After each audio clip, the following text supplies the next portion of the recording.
ओम शांति। अभी का जो विषय है स्ट्रेस फ्री लिविंग, लिखा हुआ वही था, stress free living and meditation. तो सोच रही थी स्ट्रेस मैनेजमेंट करना है या स्ट्रेस फ्री हो जाना है। हाँ, क्या चाहते हैं? क्योंकि स्ट्रेस फ्री हो जाना चाहते हैं, स्ट्रेस को मैनेज नहीं करना चाहते हैं। स्ट्रेस फ्री हो जाना चाहते हैं। ठीक है, कल से लेकर के आप सभी यहाँ आए हो और अब तक एक शब्द तो पक्का हो ही गया होगा आप सबको। कौन सा शब्द पक्का हो गया? ओम शांति। ओम शांति का मतलब क्या है? ओम शांति अर्थात स्ट्रेस फ्री होने का एक महामंत्र। ये एक हेलो हाय जैसे हम दुनिया में कहते गुड मॉर्निंग, ऐसा शब्द नहीं है। सोचते हैं कई लोग ये ग्रीटिंग का एक शब्द है, जब कोई मिलता है तो ओम शांति कर देते हैं। नहीं, it's a word of self awareness, एक जागृति का शब्द है। और अगर ये ओम शांति की जागृति बनी रहे तो हमेशा स्ट्रेस फ्री रहेंगे आप। क्योंकि ओम शांति का मतलब क्या है? ओम शब्द के अंदर 3 अक्षर समाये हुए हैं, अ उ म। इंग्लिश में भी इसीलिए कहते हैं AUM। अ का मतलब है आचरण, A फॉर एक्शंस। उ का मतलब है उच्चारण, U फॉर अटरेंस। और म का मतलब है मन के विचार, M फॉर माइंड। जीवन की ये 3 महत्वपूर्ण क्रियाएं हैं, सोचना, बोलना और कर्म करना। लेकिन आज ये तीनों हार्मनी में नहीं चल रही है। कई बार हमारे मन के अंदर बहुत अच्छे विचार आते हैं, परंतु जब एक्सप्रेस करने जाते हैं तो कुछ और ही निकल जाता है।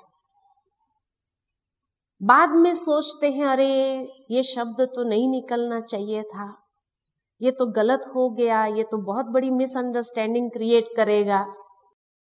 और जहां वो व्यक्ति अगर थोड़े समय में वापस मिल जाता है तो हम उसको सॉरी कर लेते हैं कि प्लीज आप मेरे मन के भाव को समझने का प्रयत्न करना, मेरे शब्दों तरफ नहीं देखना।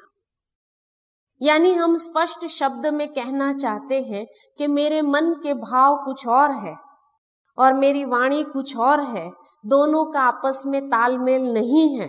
So please do not misunderstand. जहां आप सॉरी कर सकते हैं वहां तो कर लेते हैं, लेकिन जहां पर वो अवसर नहीं मिलता है सॉरी करने का, वो व्यक्ति भी चला जाता है, बाद में आपको रियलाइज होता है अरे ये तो बहुत बड़ी मिसअंडरस्टैंडिंग क्रिएट कर लेगा। अब कैसे उसको समझाए, कैसे उसको उसकी गलतफहमी को दूर करेंगे, तो कितना टेंशन हो जाता है। उसके बाद जो टेंशन क्रिएट होता है वो क्यों होता है? जस्ट बिकॉज हमारे मन के विचार they are not in alignment with my speech, मेरे शब्दों के साथ वो अलाइन नहीं है। इसीलिए तो स्ट्रेस क्यों होता है कि ये इनर मैकेनिज्म्स जो है हमारी सब अलग अलग दिशाओं में चल रही है। और उसके बाद जब कर्म में आते हैं तो कुछ और ही हो जाता है। बाद में क्या कहते हैं, अरे सोचा भी नहीं था, ये पता नहीं कैसे हो गया। यानी सोचा कुछ और है, बोला कुछ और है और हुआ कुछ और है। तो टेंशन का कारण क्या है? जीवन में शांति हमारी खत्म होती है, उसका कारण है कि ये तीनों ठीक नहीं चल रहे। तो अगर टेंशन फ्री हो जाना चाहते हैं तो ओम शांति के मंत्र को याद करो एंड एवरी टाइम चेक करो कि जो मैं सोच रही हूं या सोच रहा हूं वैसे ही मेरे शब्द हैं, वैसे ही मेरे कर्म है। अगर ये तीनों अलाइनमेंट में है तब तो स्ट्रेस फ्री रहेंगे आप, और अगर नहीं है तो पुरुषार्थ जीवन में ये करना है कि उसको हम एक करें। क्योंकि अगर नहीं है तो क्या हम देखते हैं कि हमेशा कोई ना कोई रिएक्शन। इसीलिए स्ट्रेस को क्या कहा हुआ है? स्ट्रेस माना इट्स अ फिजिकल या इमोशनल रिएक्शन और response to any kind of change outside external. जब भी ये तीनों अलाइनमेंट में नहीं है और उसके कारण कुछ चेंज आया, बाह्य परिस्थिति जैसा हमने सोचा था वैसा नहीं हुआ, तो एक रिएक्शन आएगा, गुस्सा आएगा।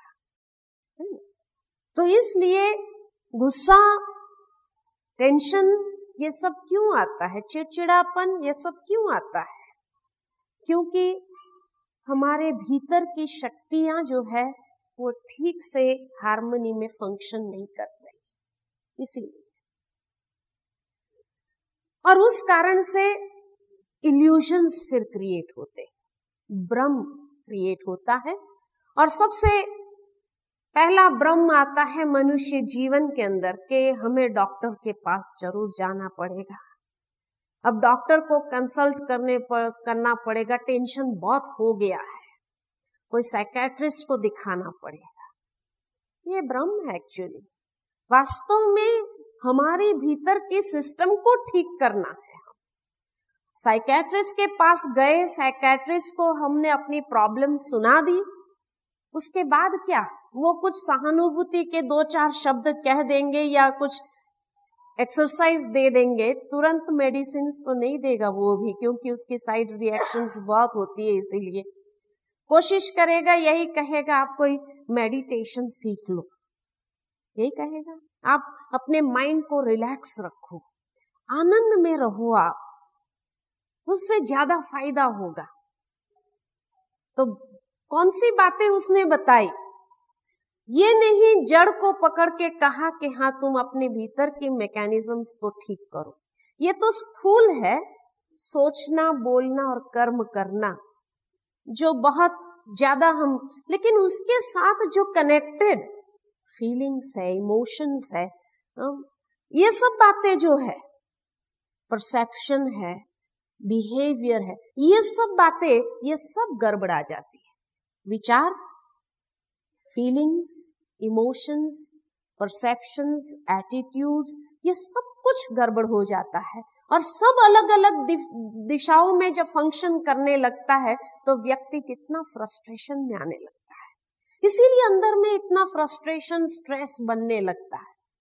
दूसरा इल्यूजन उसका ये होता है, कई लोग ये समझते हैं कि stress is part of normal life, we have to accept it. आज की दुनिया के अंदर स्ट्रेस हर एक को होता ही है, और ये एक वास्तविक जीवन का एक भाग है, उसको स्वीकार कर लेना चाहिए, ऐसे समझते हैं। आज हर एक ये समझते हैं कि बच्चे को स्ट्रेस होने लगा है, ये युग ऐसा है, ये समय ऐसा है। नहीं, दिस इज एन इल्यूजन। क्योंकि जैसे नॉर्मल स्टेट हमारी चलने की है, हम चलते हैं, ये नॉर्मल है। हमेशा दौड़ते तो नहीं रहते हैं ना। हमेशा ही अगर कोई दौड़ता रहे तो उसको क्या कहेंगे? नॉर्मल कहेंगे, एबनॉर्मल कहेंगे? एबनॉर्मल कहेंगे। तो इसी प्रकार स्ट्रेस माना मन का दौड़ना, हमेशा अगर वो दौड़ता ही रहे तो ये नॉर्मल है या एबनॉर्मल है? एबनॉर्मल है। तो इसलिए नॉर्मल स्थिति कौन सी है? चलने की है। इसी प्रकार मन को भी जो रिलैक्स फॉर्म में चलने की अगर आदत है, ये नॉर्मल है। इसलिए ये एक इल्यूजन है जो कई लोग ये बात को अपना लेते हैं कि stress is part of normal life, उसको स्वीकार करो नहीं। तीसरा इल्यूजन जो कई लोग ये समझते हैं कि stress is purely a physical phenomena and rest and relaxation will help to take away that stress. चला जाएगा, उससे थोड़ा आराम कर लो, सो जाओ तो चला जाएगा। नहीं, जैसे ही वास्तविकता में उस परिस्थिति में वापस जाएंगे फिर से स्ट्रेस आएगा। सो जाने से, आराम कर लेने से, रिलैक्स हो जाने से कोई वो परिस्थिति तो खत्म नहीं हो गई ना, वो प्रॉब्लम तो खत्म नहीं हो गई। इसलिए ये भी एक इल्यूजन है। कई बार कई लोग ये भी समझते हैं change of diet, little jogging, exercise कर लो, बाहर चले जाओ, हॉलीडे पर चले जाओ, चेंज ऑफ एटमॉस्फियर, कहीं हिल स्टेशन पर चले जाओ तो ठीक हो जाएंगे, सब स्ट्रेस दूर हो जाएगा। नहीं, हॉलीडे पर चले गए, वापस आए तब वही सिचुएशन बनी रही है, वही प्रॉब्लम बनी है, उसको सुलझाएंगे नहीं तब तक तो वो बनी रहेगी ना। और वापस जब उसी को ही फेस करना है तो वापस वही स्थिति मन की तो होनी ही है। और अगर मन कमजोर है तो शायद हॉलीडे पर भी वही हैंगओवर चलता रहेगा। इसलिए ये भी एक इल्यूजन है। कई बार कई लोग समझते हैं other people, situation, events are responsible for your stress. कई बार कई लोगों को हम सुनते हैं, कहते फलाने का चेहरा देखते हैं ना बस टेंशन हो जाता है। ऑफिस में जाते हैं, उसका चेहरा देखा ना टेंशन हो जाता है, शुरू हो जाता है। अब व्यक्ति हमारे अंदर टेंशन कैसे क्रिएट कर सकता है?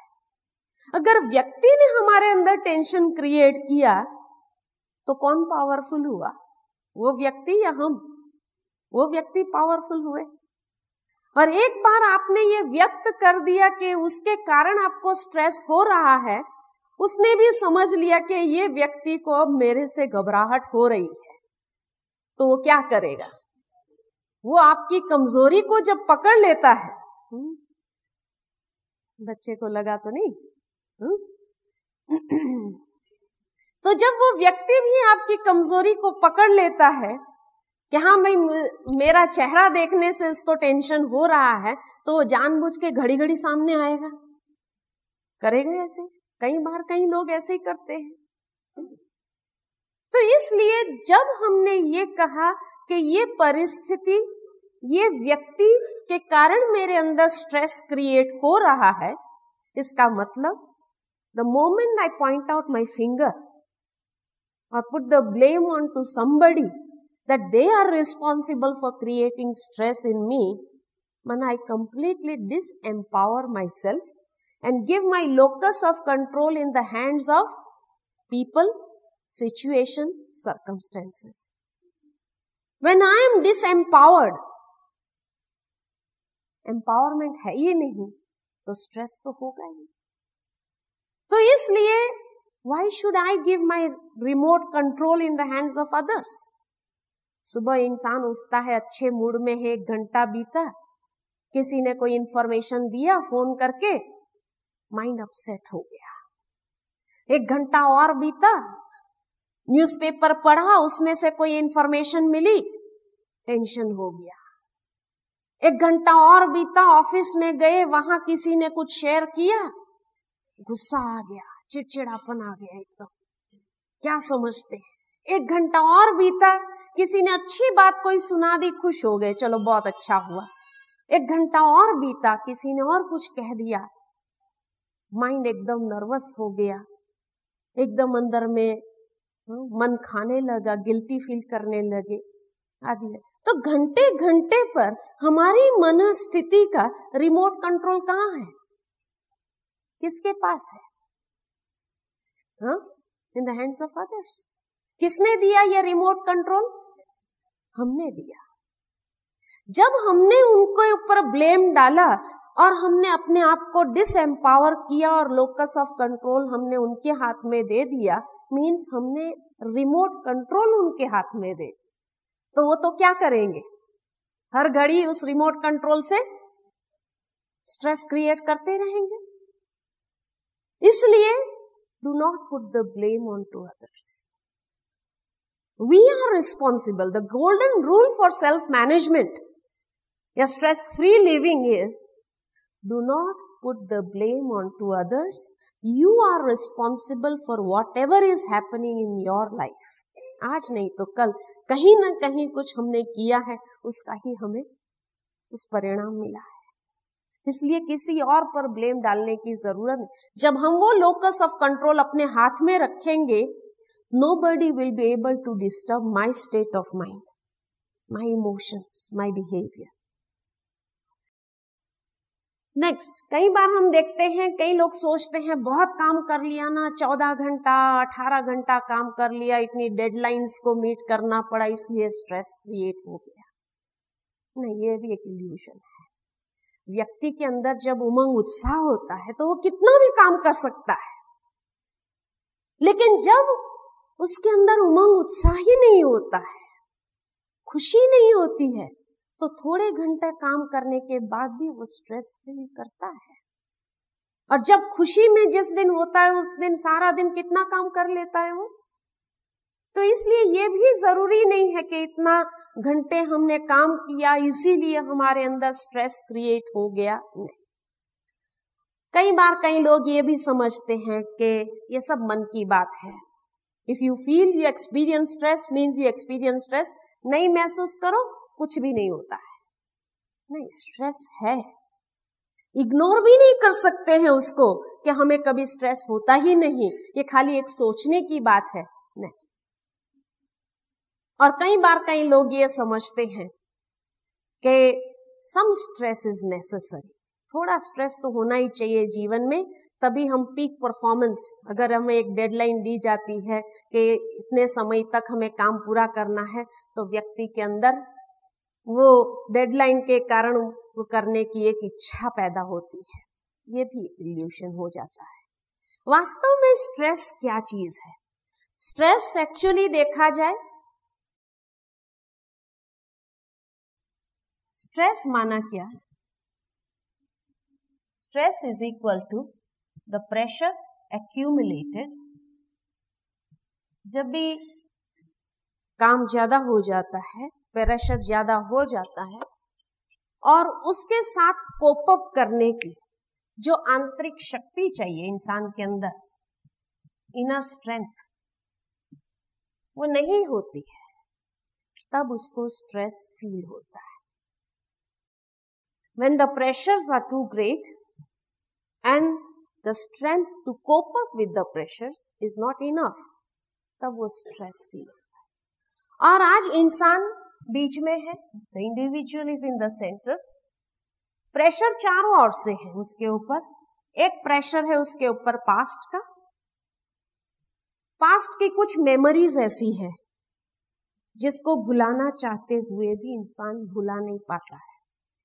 और वो जब जब एकांत के पलों में बैठा होता है और वो बातें याद आने लगती है, तो क्या होता है?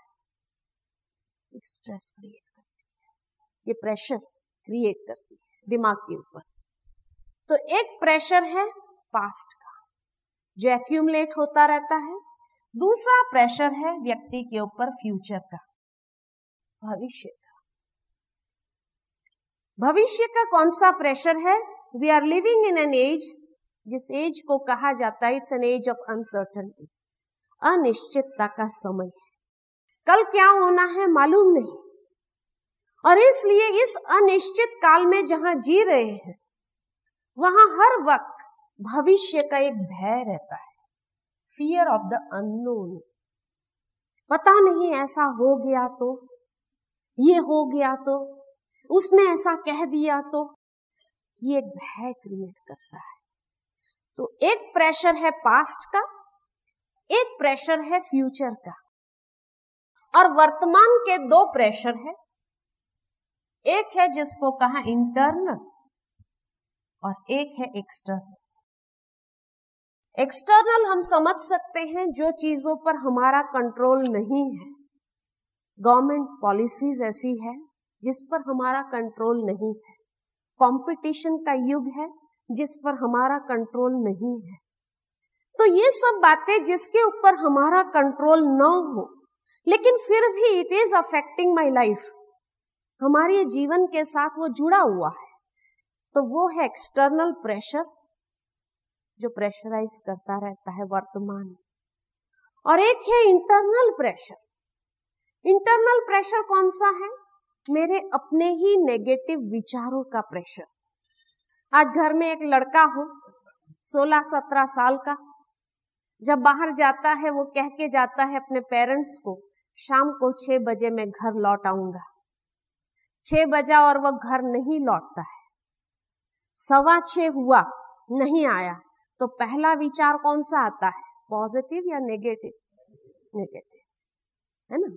अब एक विचार आया और बंद हो गया, ऐसा तो नहीं होता है। जैसे जैसे समय बढ़ता जाता है, 6:15 से 6:30 हुआ, और वो विचार एक के बाद एक, there is a series of negative thoughts, one after the other, mind के अंदर चलने लगती है। 6:45 हो गया, नहीं आया, जस्ट इमेजिन द प्रेशर कितना हो जाता है, चक्कर काटने लगते हैं। किसी और बात पर, किसी और काम पर आप माइंड को कंसंट्रेट नहीं कर पाते हैं। कहाँ गया होगा, क्या हुआ होगा, अभी तक क्यों नहीं आया, अनेक विचार आ जाते हैं। 7 बजा नहीं आया, क्या होता है, अब तो एकदम टेंशन में बहुत ज्यादा परेशान हो उठते। 7:05 हुआ और वो गेट के अंदर आके घर के अंदर प्रवेश करता है। क्या होता है, हाँ, स्ट्रेस रिलीज हो जाता है, खत्म हो जाता है, हाँ, गुस्सा आता है। पौना घंटा जो प्रेशर इकट्ठा हुआ, वो प्रेशर कुकर फटेगा या नहीं फटेगा? एक्सप्लोजन होता है। और जैसे ही वो एक्सप्लोजन होता है, कितनी टेंशन कर दिया तूने, आया नहीं टाइम पर, आदि आदि शुरू हो गए हम। अब वो व्यक्ति जानता था कि मैं टाइम देकर आया हूं और नहीं पहुंचूंगा तो टेंशन होगा, चिंता होगी मेरे माँ बाप को, इसलिए उसने पूरी कोशिश की, लेकिन रास्ते में ट्रैफिक जाम हो गया था, उसमें वो फंस गया, अटक गया पौना घंटा, और इसीलिए वो लेट हो गया। अब do you think he can tolerate the explosion? वो कैसे रिस्पॉन्ड करेगा, पॉजिटिवली, नेगेटिवली? उसको भी गुस्सा आता है, उसको डबल गुस्सा आता है। अब ये डिबेट जो चलती रही, पहले तो पौना घंटा टेंशन यहां हुआ, जब वो बच्चा आ गया, एक्सप्लोजन हुआ, तो सारे घर का वातावरण कैसा हो गया, टेंशन वाला। दूसरे किसी की बोलने की हिम्मत नहीं होती है उस वक्त, कहेंगे शांत रहो नहीं तो अपने ऊपर आ जाएगा सब, चुप बैठो घर में, है ना। दूसरा कोई नहीं बोलता है, चुप रह जाते हैं सब घर के अंदर। अच्छा, उसके बाद वो डिबेट डिस्कशन 1 घंटे तक चलती है। 1 घंटे के बाद उसका फादर समझ पाता है कि क्या हुआ था और क्यों लेट हुआ, है ना। और उसके बाद उसको कहता है, अच्छा चलो फ्रेश हो जाओ और भोजन के लिए आ जाओ टेबल पर। बच्चा क्या कहता है, भूख नहीं है हमें, है ना। Now the stress has entered the relationship. First the stress was here, उसके बाद घर के वातावरण के अंदर आया, उसके बाद वो हमारे संबंधों में घुसता है। Stress has entered the relationship, और ये रिलेशनशिप में जब आता है, इट क्रिएट्स अ गैप, एक अंतर क्रिएट करता है, जिस अंतर को हम सभी कहते हैं अंडरस्टैंडिंग गैप या जेनरेशन गैप। अब माँ बाप उस वक्त कहते हैं, आजकल के यंग जनरेशन हमारी भावनाओं को समझ नहीं पाते, और यंग जनरेशन क्या कहती है, ये बड़े हमको कभी समझेंगे नहीं ये लोग, है ना। अब कौन किसको समझेगा मालूम नहीं। अब जब दोनों एक दूसरे को समझने की कोशिश में नहीं लगते हैं, तो दिन प्रतिदिन ये अंतर बढ़ेगा या कम होगा, बढ़ेगा, और एक न एक दिन क्या होगा, ये संबंध को तोड़ देगा। और जब ये संबंध टूटता है, फिर चाहे हम ब्लेम किसी पर भी लगा दे, लेकिन कारण क्या था, वेयर वॉज द कॉज?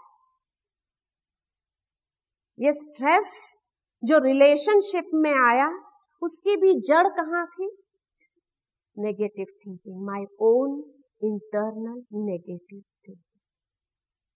और इतना ज्यादा जो नेगेटिव थिंकिंग पौना घंटा हमने चलाया, उसी ने ही ये संबंध को भी तोड़ दिया। कई बार आप लोगों के सामने तो कई केसेस ऐसे आते रहते हैं, भाई भाई के झगड़े का, बाप बेटे के झगड़े का, हस्बैंड वाइफ के झगड़े का, कई केसेस आपके सामने आते हैं।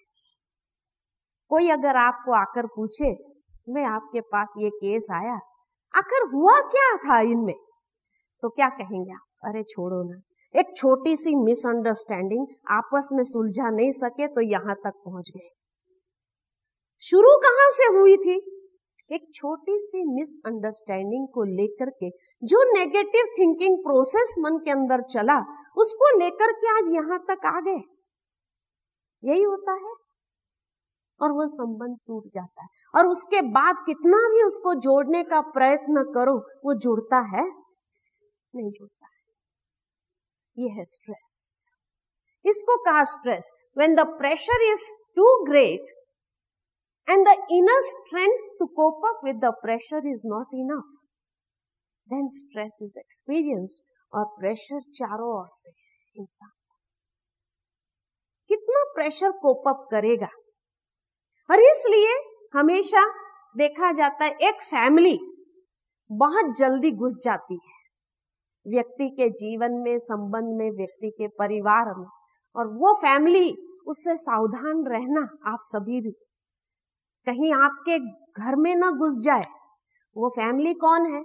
सबसे पहली आती है misunderstanding. She is always first to come in anybody's life, but she is never alone. She is always accompanied by her companion mister doubt, है ना।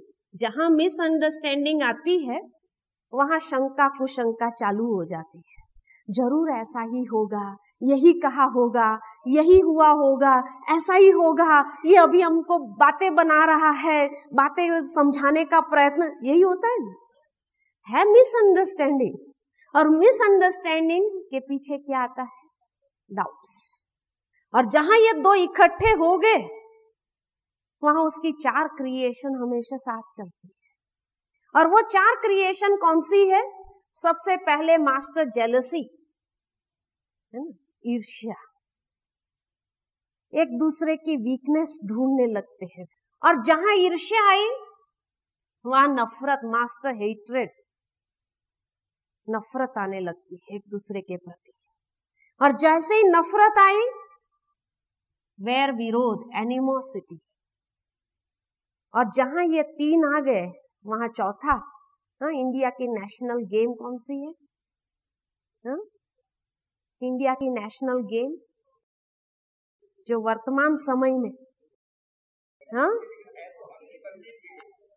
वर्तमान समय में इंडिया की नेशनल गेम कौन सी है? नहीं पता आपको? हाँ, लेग पुलिंग।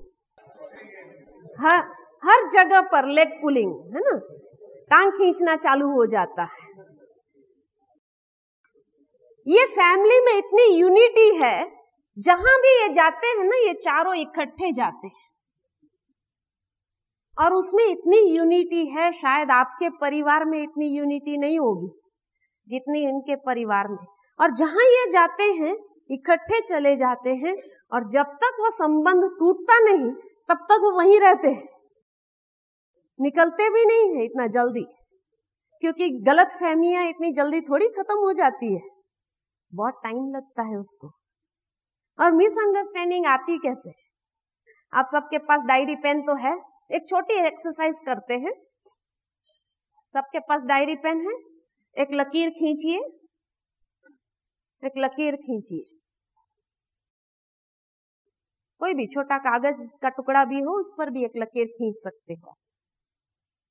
खींच लिया?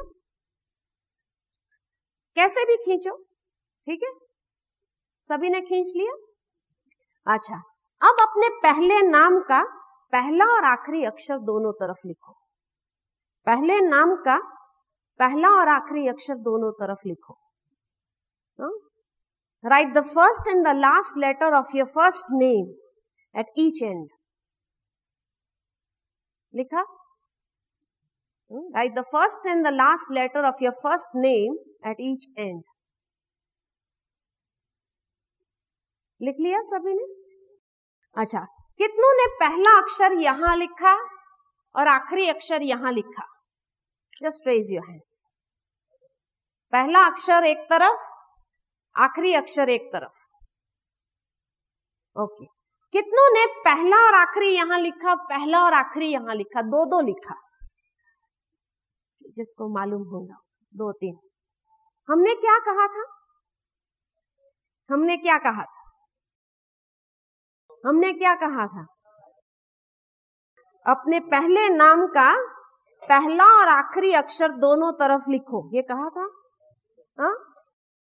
Right the first and the last letter of your first name at each and.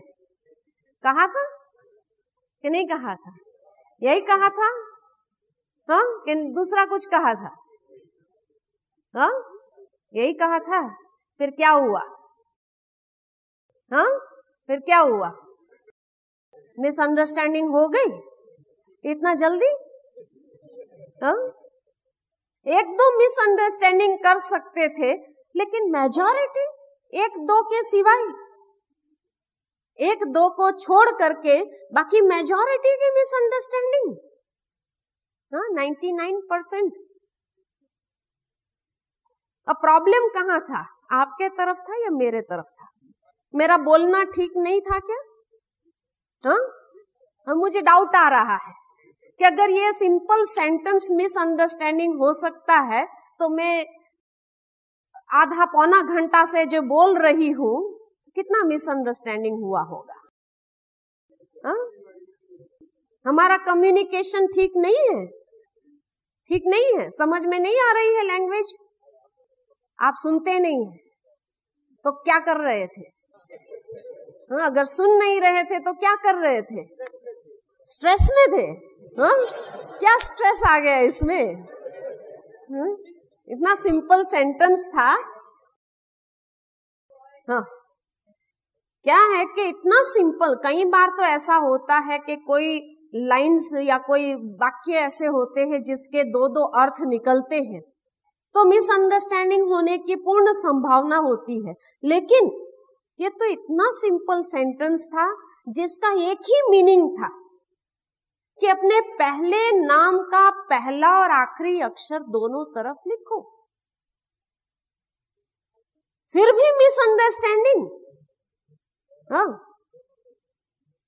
और सभी समझदार लोग बैठे, समझदार लोग बैठे हो और वो मिसअंडरस्टैंडिंग करे, और वो भी जूरिस्ट विंग के।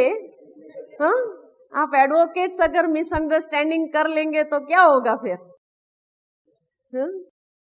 केस हार जाएंगे। सही बात है। अब आपको डाउट आ रहा होगा कि जरूर कोई चाल होगी इसमें, है ना? अभी डाउट आ रहा है कि नहीं आ रहा? आ रहा है, अभी आ रहा है डाउट। और अगर ये लंबा खींचते चले तो क्या होगा? फिर ये चारों भी आ जाएंगे, फिर लेग पुलिंग शुरू हो जाएगा, है ना? तो इसलिए बेहतर है कि हम बता देवे कि कहाँ आपकी मिसअंडरस्टैंडिंग हुई। जानना चाहते हैं कहाँ मिसअंडरस्टैंडिंग हुई, कैसे हुई? तो वास्तव में जब हम बोल रहे थे तब आप सुन नहीं रहे थे। सही बात कहा। क्या कर रहे थे आप? नहीं, आप सभी का एक जैसा ही, सभी की एक ही वेवलेंथ है क्या? सारे सभा की एक ही वेवलेंथ है क्या? वाइब्रेशन में आ गए आप भी। अच्छा, वास्तव में आप सुन नहीं रहे थे। आप क्या कर रहे थे? आप देख रहे थे। आप देख रहे थे। और हम क्या कर रहे थे? बोलने में बहुत स्पष्ट थे हम कि अपने पहले नाम का पहला और आखिरी अक्षर दोनों तरफ लिखो, लेकिन आप इसको देख रहे थे। और ये क्या कर रहा था? अपने पहले नाम का पहला और आखिरी अक्षर दोनों तरफ लिखो। तो आपने सेंटेंस को नहीं सुना, इसको देखा। तो एक अंगुली ने इतने सबको मिसगाइड कर दिया। और प्रैक्टिकल लाइफ में भी यही होता है कि हम सुनते कम है, और जो सामने वाला व्यक्ति है, आजकल इतनी बॉडी लैंग्वेज यूज होने लगी है दुनिया में बॉडी लैंग्वेज ज्यादा यूज करते हैं, और कभी कभी वो बॉडी लैंग्वेज हमारे शब्दों के साथ अलाइन नहीं है, इसलिए मिसअंडरस्टैंडिंग क्रिएट होती है। ओम शांति का मतलब मैंने स्टार्टिंग में आपको बताया कि जो उच्चारण है, उच्चारण भले आप अपने माइंड में इतने क्लियर है what you want from others, आप स्पष्ट गाइडेंस दे रहे हैं, लेकिन क्योंकि आपकी body language is not matching with your words, misunderstanding create कर सकते, एक साथ में सबको मिसगाइड कर सकती है, समझदार लोगों को मिसगाइड कर सकती है, और ये फैमिली गुस्सा। आजकल तो इतना ये प्रचलित होने लगा है कि लोग फोन पर बात करते हैं, सामने वाला देखता नहीं है तो भी बॉडी लैंग्वेज यूज करते हैं, इशारा करके बातें करते हैं, और तीसरा व्यक्ति दूर खड़ा होकर के वो बॉडी लैंग्वेज को देख करके सारी बात को समझने का प्रयत्न करते हैं, और फिर वो जाकर दूसरे, अरे मैंने अभी देखा ना, वो उसी बात पर बात चल रही थी, वही सारे एक्शन से पता चला ना मुझे, वही बात थी, और वही बात करके, और वो बात जब घूमते घूमते आपके पास आती है, आपको लगता है मैंने कहा ही नहीं ऐसा, कहां से आई ये बात। और तब तक तो इतनी मिसअंडरस्टैंडिंग लोगों के मन में क्रिएट हो गई होती है कि आप किसको समझाएं और किसको नहीं समझाएं। एक एक्शन कितना मिसअंडरस्टैंडिंग्स क्रिएट कर सकती, और ये फुल फैमिली आ जाती है, और कितना स्ट्रेस होने लगता है माइंड, और वो स्ट्रेस से फिर कितने इफेक्ट्स आते हैं, उसको अगर हम देखें कहां कहां उसका प्रभाव आता है। वास्तव में जो कहा कि थोड़ा स्ट्रेस जरूरी होता है, हाँ वो तब जरूरी होता है जब तक उसको यूस्ट्रेस कहते हैं, जब तक वो पीक परफॉर्मेंस, लेकिन वो कब डिस्ट्रेस की ओर चला जाता है, नुकसान करने वाला स्ट्रेस, और वो नुकसान करने वाला स्ट्रेस हमें क्या फीलिंग देता है, स्ट्रेन, ड्रेन, एंजाइटी, ये सब फीलिंग देता है। जब तक एक यूफोरिक फीलिंग होती है तब तक उसको यूस्ट्रेस कहा जाता है, लेकिन जैसे ही एंजाइटी और स्ट्रेन फील करते हैं अपने आप में, तब उसको डिस्ट्रेस कहते हैं, और इसलिए उसका इम्पैक्ट हमारे चारों ही स्टेज पर अगर देखा जाए, मेंटल, इमोशनल, फिजिकल और बिहेवियर लेवल पर क्या आता है, 4 लेवल्स ऑफ स्ट्रेस दिखाए हैं। सबसे पहला जो लेवल है स्पिरिचुअल, सबसे बड़ी क्राइसिस आज दुनिया के अंदर है तो वो है आइडेंटिटी क्राइसिस। व्यक्ति अपने आप को ही भूल चुका है, अपनी वास्तविकता को भूल चुका है, और इसलिए वो वैल्यूज, वो परसेप्शन, वो सेल्फ रिस्पेक्ट उसका खत्म हो गया है, जिस कारण से दूसरा लेवल, मेंटल लेवल उसका आ जाता है, उसके थिंकिंग पर इफेक्ट, वो डिसीजंस जो लेता है उस पर इफेक्ट आती है, रॉन्ग डिसीजंस जाते हैं, सही रूप से एक्टिंग नहीं कर पाता है, उसी का प्रभाव जो है इमोशनल लेवल पर आता है, उसके फीलिंग्स डिस्टर्ब हो जाते हैं, इमोशंस डिस्टर्ब हो जाते हैं, इंट्यूशन नहीं काम करता है उसका, सिग्नल्स तो मिलते हैं लेकिन वो सिग्नल्स को समझ नहीं पाता है, और फिर उसके इफेक्ट उसके बॉडी के ऊपर आता है, फिजिकल लेवल के ऊपर। और उसमें जो फीलिंग्स खास करके आती है, वो फीलिंग्स क्या है, मेंटल लेवल पर देखा जाता, थोड़ी सी यहाँ बातें बताई है, इरिटेशन बढ़ जाता है, चिड़चिड़ापन बहुत आने लगता है, भूलने की बीमारी, अपनी चीजें कहाँ रख देते हैं वो भी भूल जाते हैं, जजमेंट सही नहीं निकलता है, गलत जजमेंट, दुविधा की स्थिति मन की बनने लगती है, ये करे, ऐसा करे, और एकाग्रता की कमी महसूस होने लगती है दिमाग के अंदर। ये मुख्य बातें हैं, बाकी तो छोटी छोटी बातें और भी है। इमोशनल लेवल पर देखा जाता, व्यक्ति अपने आप में गिल्टी फीलिंग, फसी नेचर, सस्पिशियसनेस उसके अंदर आ जाता है, निराशावादी, सेंसिटिव हो जाता है, किसी ने कुछ भी कहा मिसअंडरस्टैंडिंग करके सेंसिटिव हो जाता है, इनसिक्योरिटी की फीलिंग आती है, और फियर ऑफ क्रिटिसिज्म। ये इमोशनल लेवल पर कुछ सिग्नल्स है। साइंस है, इफेक्ट्स है। फिजिकल लेवल पर हम देखते हैं उसकी इफेक्ट्स क्या है।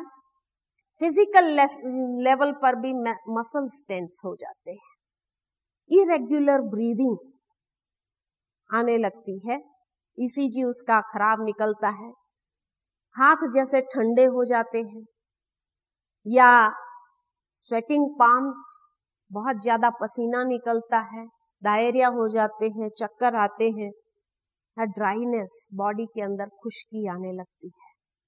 और बिहेवियर लेवल पर भी उसका क्या इफेक्ट है वो देखते हैं। बिहेवियर लेवल पर भी स्मोकिंग, एडिक्शन, कोई ना कोई प्रकार की एडिक्शन उसके जीवन में आने लगती है। नींद ज्यादा कम, खाना कभी कम खाएगा, कभी जास्ती खा लेगा, वर्कोहॉलिक बन जाएगा, या काम करने की दिल ही नहीं होगी। माना कोई भी एक्सट्रीम्स ले लो। कई बार दूसरों के साथ मिक्स होना भी नहीं चाहता है, ड्राइविंग बड़ी रफ करने लगता है। इस प्रकार के अनेक सिग्नल्स उसके बिहेवियर लेवल पर देखने में आता है। ये सारी स्ट्रेस की निशानियां हैं, चाहे mental level, physical level, emotional level और बिहेवियर लेवल पर जो बातें आपको बताई गई। उसी के साथ अगर देखेंगे कि उसके कारण जो कई बीमारियां उसको पैदा हो जाती है। सबसे पहले तो हार्ट अटैक्स, कई बार स्ट्रेस रिलेटेड जो बीमारियां हैं, डॉक्टर्स भी आजकल बताते हैं कि करीबन 60 to 70% of the diseases are connected with psychosomatic reasons. तो साइकोसोमैटिक रीजंस को लेकर के cardiovascular disease, CVD, heart problems, diabetes, hypertension, acidity पेट के अंदर होने लगती है, वो भी स्ट्रेस को लेकर के है। अल्सर्स, जॉइंट पेन, ये भी स्ट्रेस को रिलेटेड है एक कारण। स्लीप, इंसोमिया आ जाता है कई बार। Headache, migraine, drug addiction, accident का भय, बार बार एक फोबिया अंदर में आना, कहीं एक्सीडेंट न हो गया, मैंने गाड़ी चलाई तो कहीं ये न हो गया। सुसाइड टेंडेंसी बन जाती है उसकी, सुसाइड करने का जैसे बार बार उसको मन करता है। और रिपीटेड इन्फेक्शन, इम्यूनिटी उसकी डाउन हो जाती। इम्यूनिटी डाउन होने कारण छोटा सा वेदर चेंज होगा, उसकी इम्यूनिटी पर इफेक्ट आएगी और उसको कोई ना कोई सर्दी जुकाम बुखार भी हो जाएगा। इम्यूनिटी लो है उसकी। आजकल एड्स का भी एक कारण स्ट्रेस बताया जाता है कि वो स्ट्रेस के कारण हमारे सेल्स भी जो बॉडी के अंदर है, टिश्यूज जो है, वो भी सब अस्त व्यस्त हो जाते हैं, जिस कारण एड्स भी होने लगते हैं। तो इसलिए ये कई डिजीजेस प्रैक्टिकली दिखाई देते हैं। अब जब ये डिजीज दिखाई देता है तो क्या करना चाहिए, है ना? आगे हम देखते हैं। इसीलिए बहुत सुंदर किसी ने कहा है कि इस युग के अंदर मनुष्य ने अपनी वास्तविक नेचर को छोड़ दिया है, और वास्तविक नेचर जो ईज की है उसको छोड़ दिया है, इसीलिए डिसईज हो गया है। और इसलिए मेडिटेशन माना क्या है? Meditation means it's a journey back to the real self. हमारी जो वास्तविक नेचर है उस तरफ आने की एक यात्रा है। और ये यात्रा करने के लिए क्या चाहिए? तो उसके लिए हमें नेगेटिव थिंकिंग का जो प्रेशर है हमारे माइंड के ऊपर, इस विशियस साइकिल से पहले तो बाहर निकलना होगा।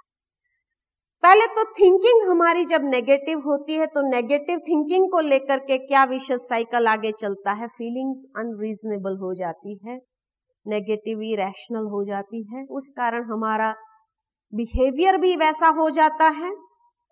इनअप्रोप्रिएट, इनएप्ट रिस्पॉन्सेस निकलने लगते हैं और उसके कारण हमारी परफॉर्मेंस जो है वो भी poor, productive, unproductive, non achieving हो जाती है, जिस कारण वापस नेगेटिव थिंकिंग शुरू हो जाता है।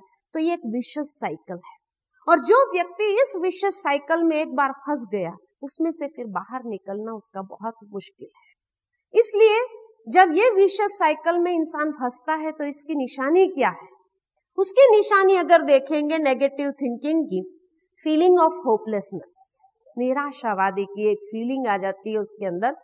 सोचता रहता है व्यक्ति, धीरे धीरे बढ़ता जाता है, फिर उसके अंदर उमंग उत्साह खत्म हो जाता है, मोटिवेशन नहीं रहता है। कोई मोटिवेशन देता है तो भी उसके अंदर वो आता ही नहीं है कि मैं कुछ करूं, एंथुजियाज्म नहीं साथ में, उसके कारण उसका सेल्फ रिस्पेक्ट, सेल्फ एस्टीम उसका बहुत लो हो जाता है। मैं कुछ नहीं कर पाता हूं, मेरे से कुछ होता नहीं है, मेरा हमेशा ऐसा ही होता है, ऐसे प्रकार की फीलिंग्स आ जाती है और उसके कारण अपने ही नेगेटिव विचारों का खुद प्रिजनर हो जाता है और इस प्रकार एक विचारों का शिकार हो जाता है।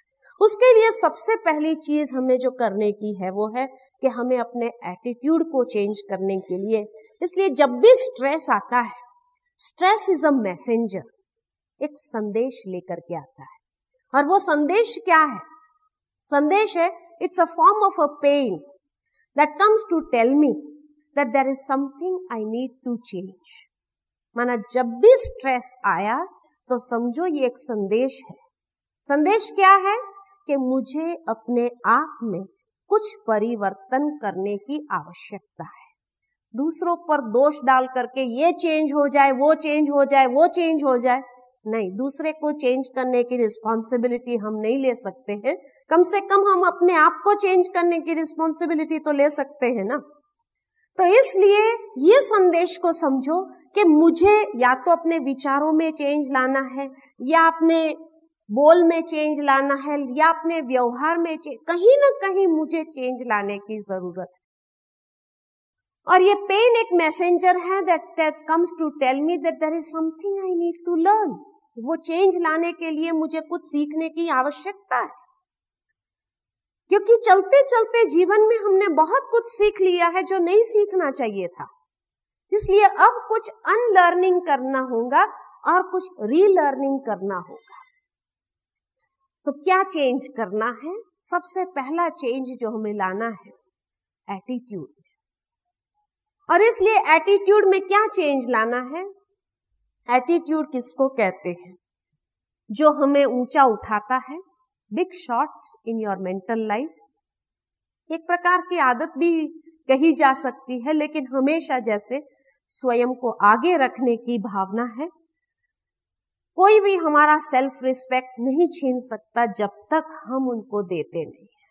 और किसी पर ब्लेम डाला, माना हमने अपने सेल्फ रिस्पेक्ट की चाबी उसको दे दिया और वो छीन लेता है और वो फिर हमें डिस्टर्ब कर सकता है। इसलिए कभी भी ये किसी को, ये रिमोट कंट्रोल हमें किसी के हाथ में नहीं देना है। दूसरा एटीट्यूड, माना हमेशा कैसा भी हम अंदर फील करते हो, लेकिन ये व्यक्त नहीं करना है कि हाँ मुझे उदासी आ गई है। You look like a winner। आपके अंदर और भी बहुत सी बातें हैं, उसको आप जागृत करो। जो आपके अंदर है, क्षमता, विशेषता, जो भी आपके पास है, उसको जागृत करो, जिससे आपको एक चार्ज फीलिंग मिले अंदर से। Even if you are behind, लेकिन अगर आपके पास कॉन्फिडेंस होगा तो आपको कोई पीछे नहीं कर सके, क्योंकि यही कॉन्फिडेंस आपको विजयी पहनाने में मदद करेगा। और भी अगर देखें, एटीट्यूड माना क्या, बहुत सुंदर यहाँ कहा है चार्ल्स विडल ने, attitude is more important in the past than education, than money, than circumstances, than what other people say और डू। इट विल मेक और break a company, a church और अ होम। वो किसी को भी तोड़ सकता है या जोड़ सकता है। इसलिए एटीट्यूड बहुत महत्वपूर्ण चीज है। और आगे अगर एटीट्यूड के बारे में हम देखें, एटीट्यूड माना एवरी डे जब हम सुबह उठते हैं, वी हैव अ चॉइस कि आज मुझे सारे दिन के लिए कौन सा एटीट्यूड लेना है, पॉजिटिव या नेगेटिव। सुबह सुबह आप अपने माइंड को कंडीशन करो कि आज मुझे कैसा, हर सिचुएशन, सर्कमस्टेंसेस तो आएगी दिन भर में, लेकिन आज मुझे कैसे उसको हैंडल करना है, कैसे फेस करना है। We cannot change our past. The people will act in a certain way.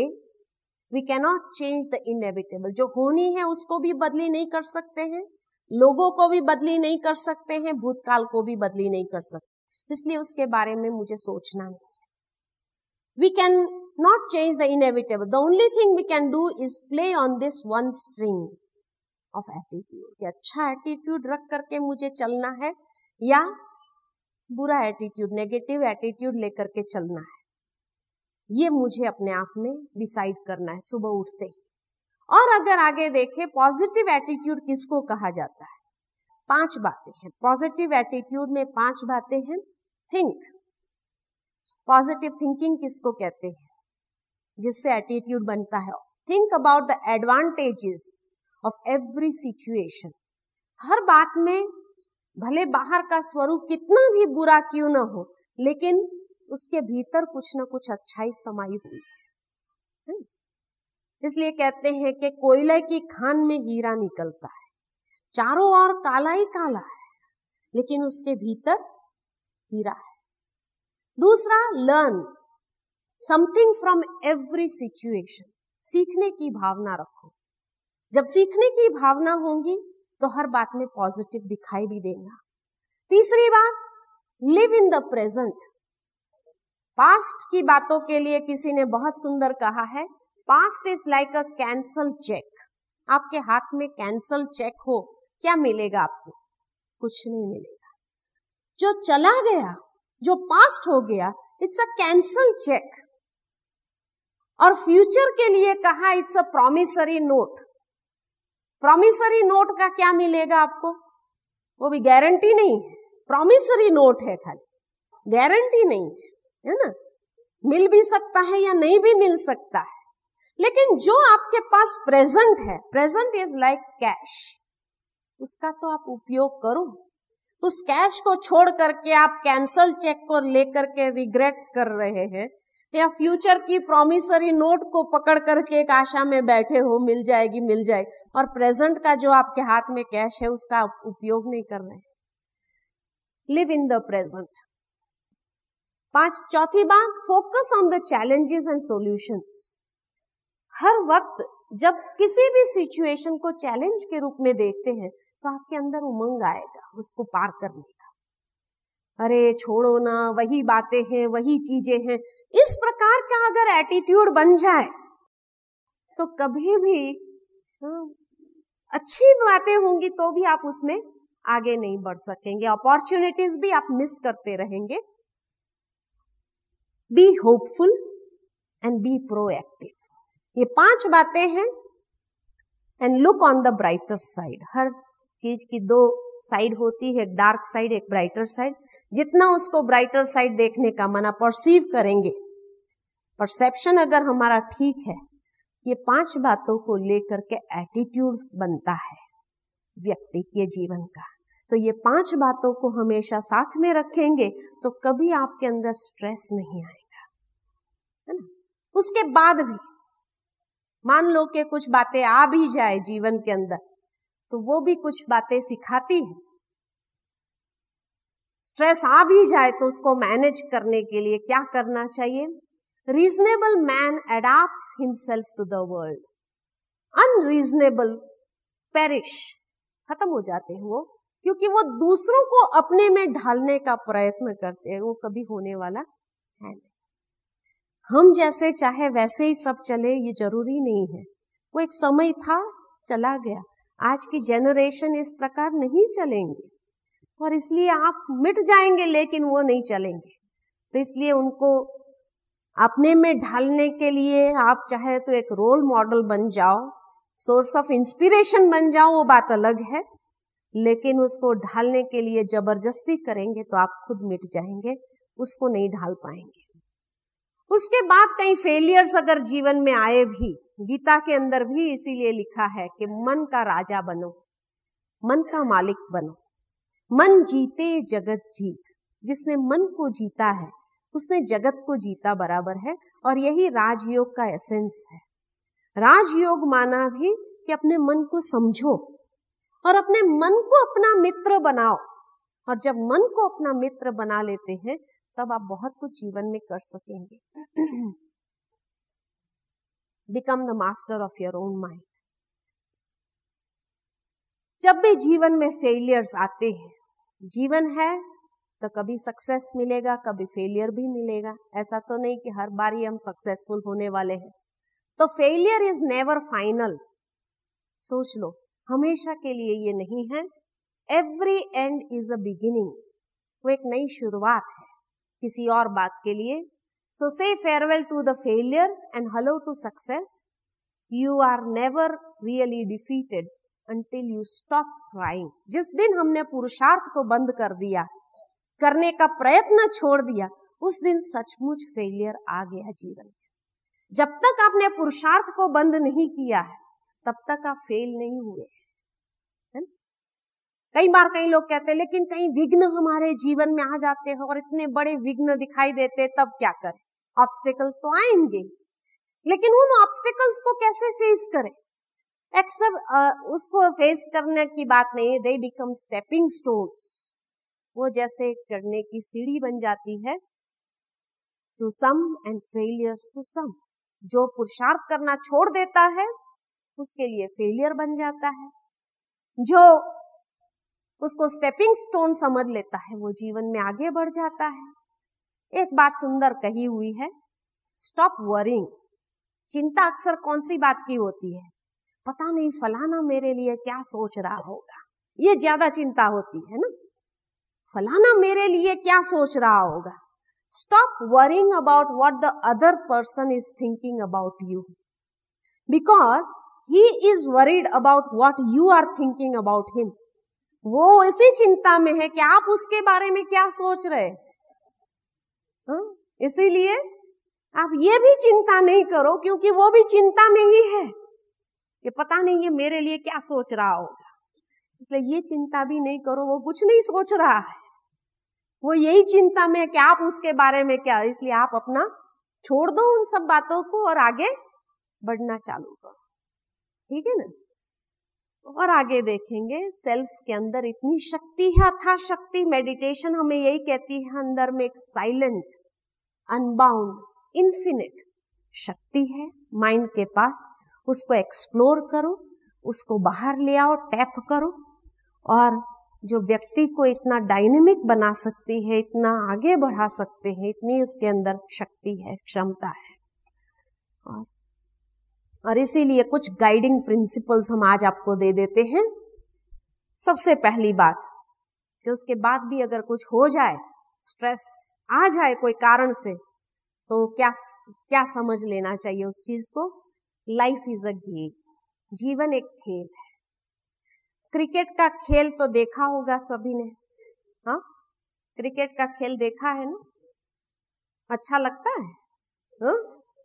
Cricket किसको अच्छा नहीं लगता है? दो चार को नहीं अच्छा लगता है क्रिकेट, बाकी तो सबको अच्छा लगता है। जीवन भी एक क्रिकेट का खेल है। कैसे?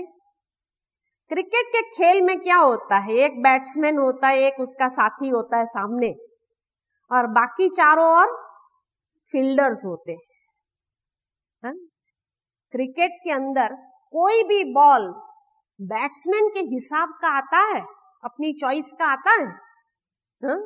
टेढ़े बाके बॉल आते हैं और उसमें वो 6 भी मारता है, 4 भी मारता है, और तभी तो लोग ताली बजाते हैं, वाह वाह गाते हैं ना।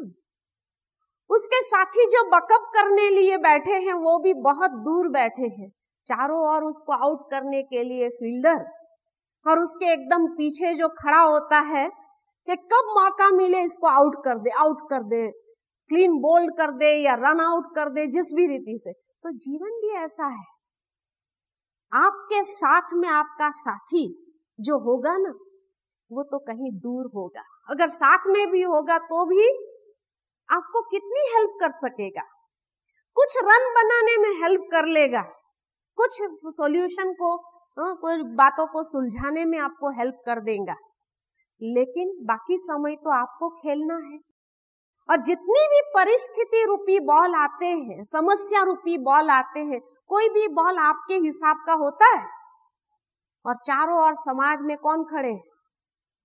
फील्डर्स ही खड़े हैं। हाँ? वो क्या कर रहे हैं? मौका ढूंढ रहे हैं, कब इसको आउट करें, कब इसको आउट करें। जो कंपटीशन का युग है, कंपटीशन के युग में जो चारों ओर खड़े हैं वो कौन खड़े हैं?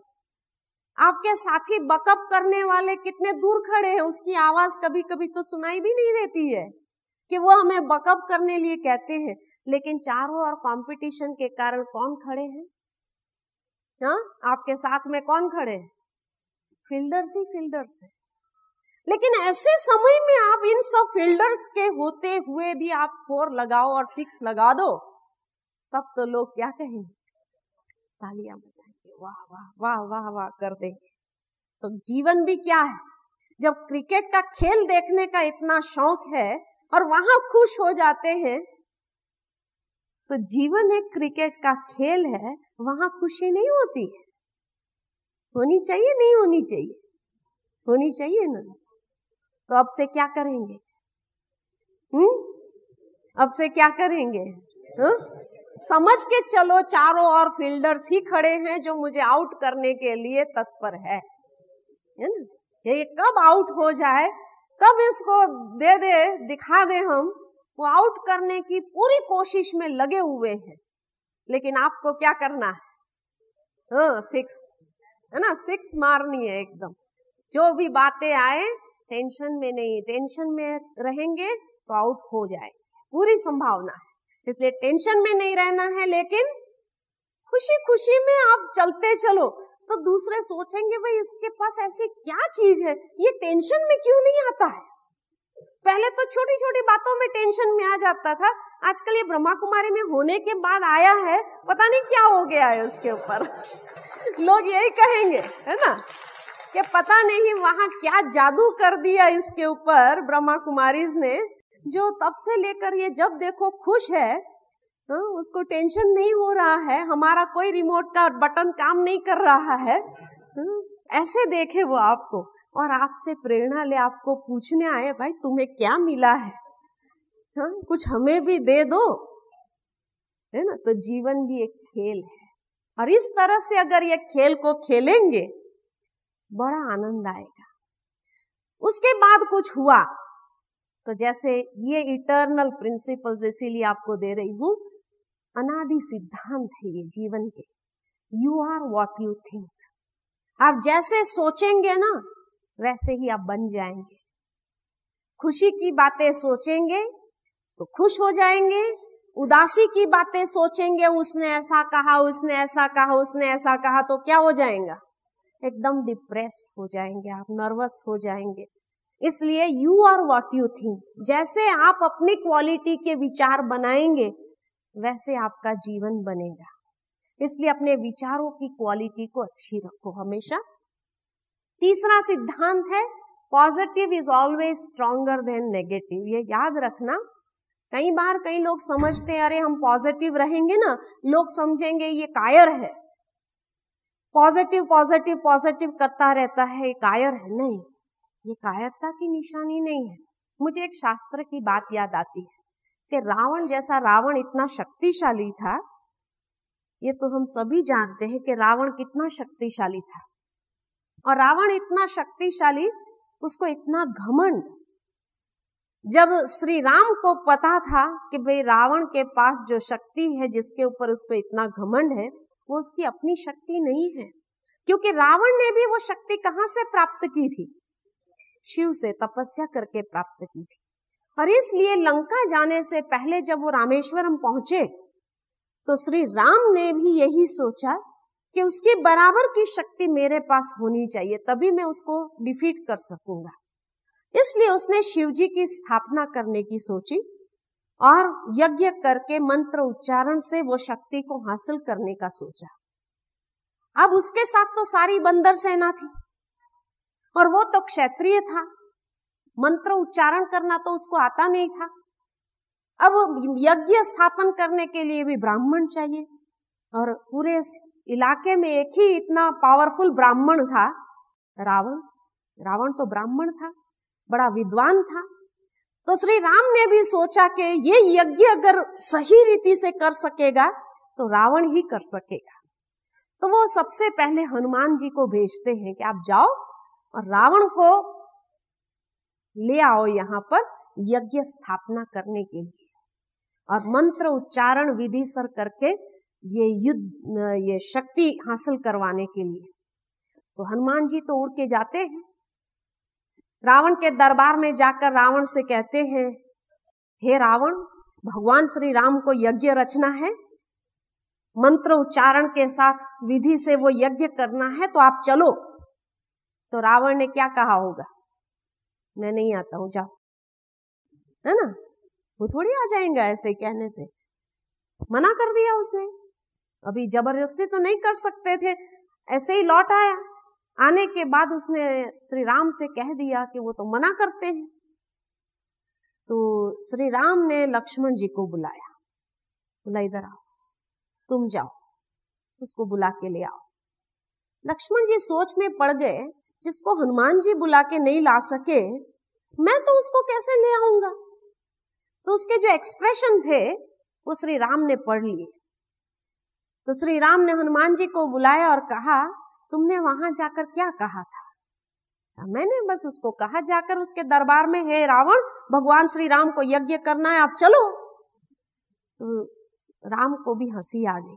श्री राम ने कहा, तुम एक दुश्मन को ललकारने गए थे या एक पंडित को बुलाने गए थे। पंडित को बुलाना होता है, आचार्य को बुलाना होता है, तो कैसे बुलाना होता है। तो लक्ष्मण जी समझ गए कि हनुमान जी की गलती कहाँ थी।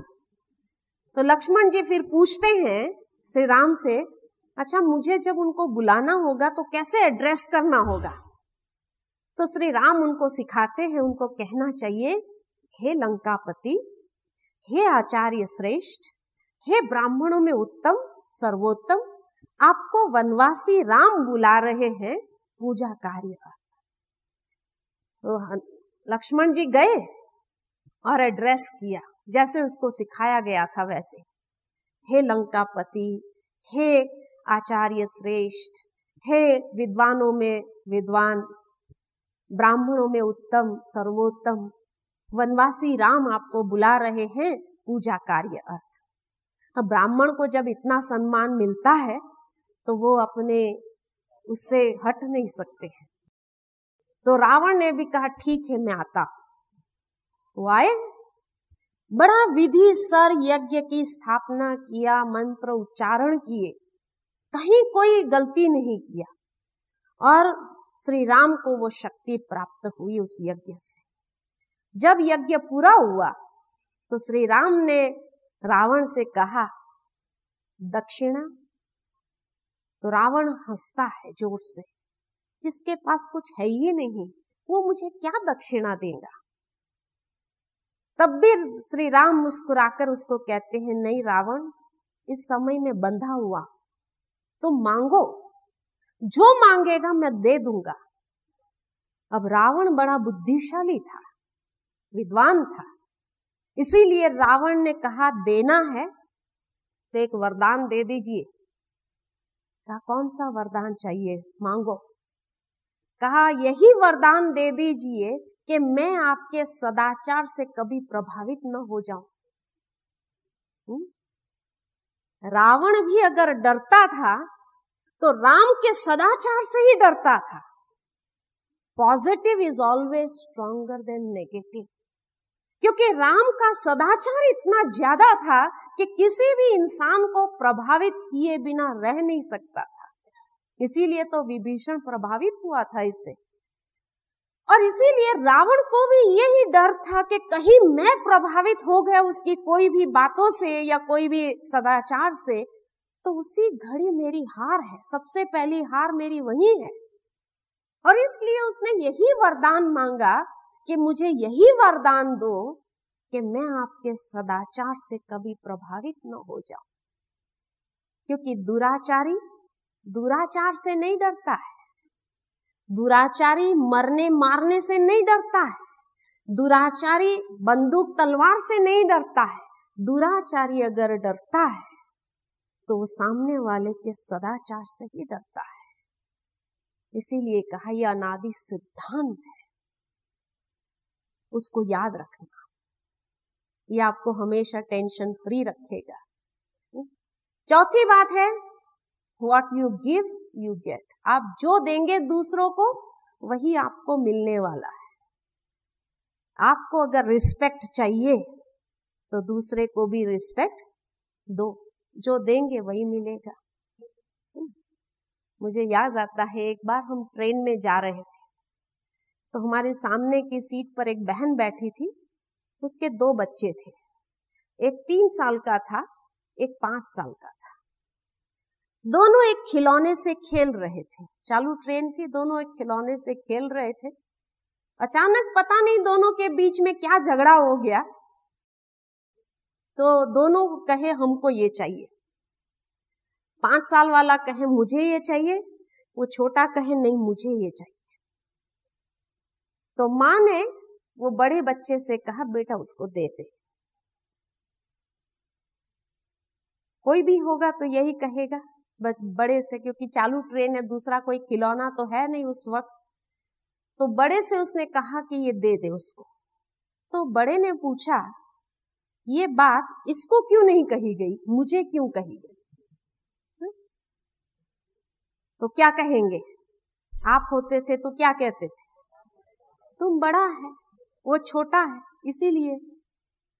2 मिनट वो सोचता रहा, 5 साल वाला, 5 साल का ही सोचता रहा 2 मिनट। 2 मिनट सोचने के बाद वो कहता है उसकी माँ से, मैं तो हमेशा ही इससे बड़ा रहूंगा, ये तो कभी मेरे से बड़ा होने वाला है ही नहीं, है ना। उसका क्वेश्चन था कि क्या जिंदगी भर मुझे ही चेंज होना पड़ेगा? उसका लॉजिक देखो, कितना पावरफुल लॉजिक उसने यूज किया।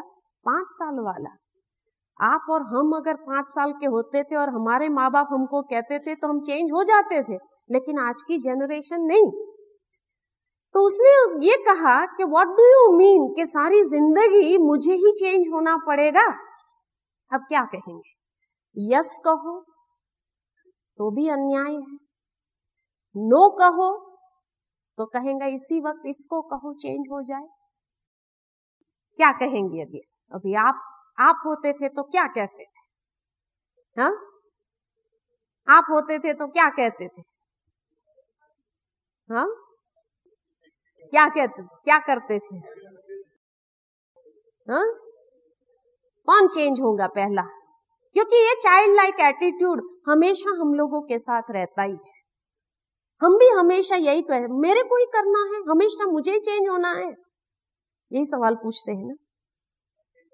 हाँ, बड़े को चेंज करवाएंगे। हाँ, इसलिए कहा चालू ट्रेन है, दूसरा खिलौना नहीं है आपके पास। क्या करेंगे? लेकिन तब तक कौन खेलेगा? वो दोनों ही रोएंगे ना, दोनों ही कहते मुझे चाहिए। अब किसको पहले देवे? हाँ? और उसका लॉजिक भी इतना पावरफुल था कि आप उसको ये तो नहीं कर सकते थे, मार बांध के बिठा दो उसको, नहीं पूछो तुम ऐसी बातें, ये तो नहीं कह सकते हैं। वो माँ भी हमारे तरफ देखने लगे, हमको भी बड़ी हंसी आई कि देखो आजकल के बच्चे का आईक्यू देखो, किस तरह का दिमाग चलता है, कैसे वो लॉजिक करते हैं, और इनको अगर सेटिस्फैक्टरी उत्तर न दो तो फिर बाद में मुश्किल हो जाएगा हैंडल करने के लिए। मैंने उसको बड़े को बुलाया, 5 साल वाला ही था, उसको बुलाया, मैंने कहा इधर आओ, तेरे को ये चाहिए? कहा हाँ चाहिए मुझे। मैंने कहा देखना ये छोटा तुझे अब भी देने को आएगा, अपने आप देने को आएगा। कहता है नहीं आएगा। वो जानता था अपने भाई को, कहता नहीं आएगा। और मैंने कहा आ गया तो देखना है तेरे को? कहता हाँ देखना है। उसको चैलेंजिंग लगा कि वो कैसे मुझे देने आएगा। मैंने कहा चलो तब तक हम एक दूसरा खेल करते हैं। अब ट्रेन में हमारे पास में और कुछ तो था नहीं। मैंने कहा तुम मुझे मारो और जिस समय तुम मिस करेगा मैं तुम्हें मारूं, ठीक है? ऐसे वो खेल हाथ का था तो हाथ का खेल ही करेंगे।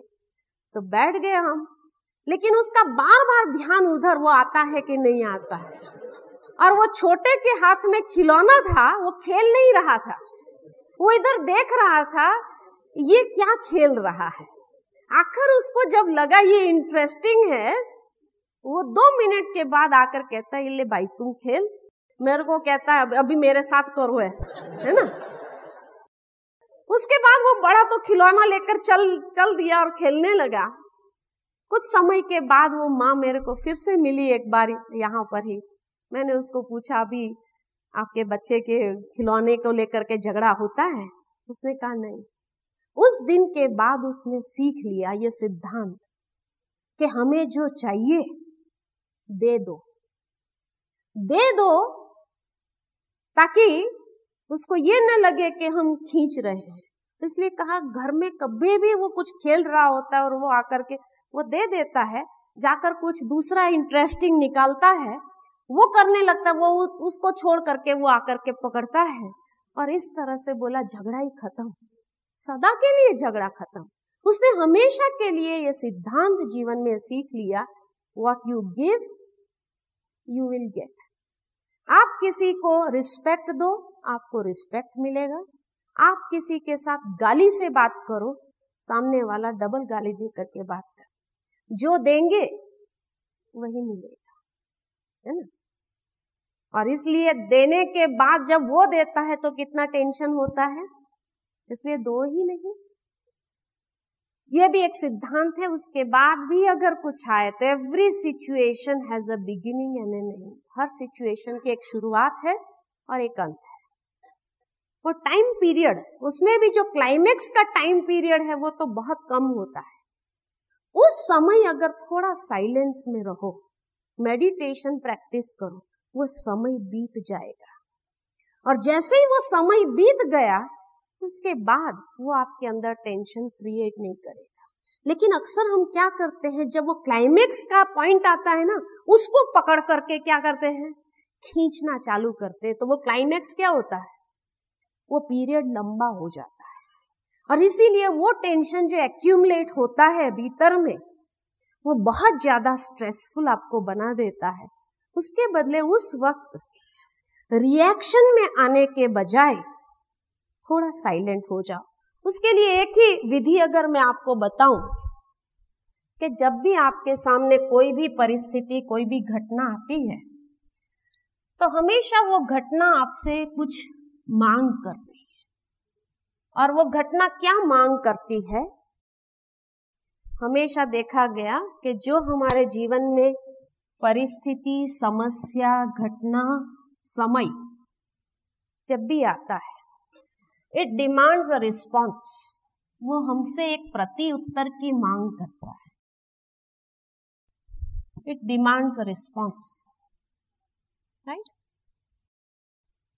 घटना आई तो एक प्रति उत्तर की मांग करता है। अब ये रिस्पॉन्स देने के वक्त मान लो कि आपको चिड़चिड़ापन आ गया। अब ये चिड़चिड़ापन कहां से निकलेगा, तो ये प्रभावित करता है, ये इन्फ्लुएंस करता है हमारे व्यवहार को। It comes out through the behaviour. Behaviour में नेगेटिव हो जाते हैं।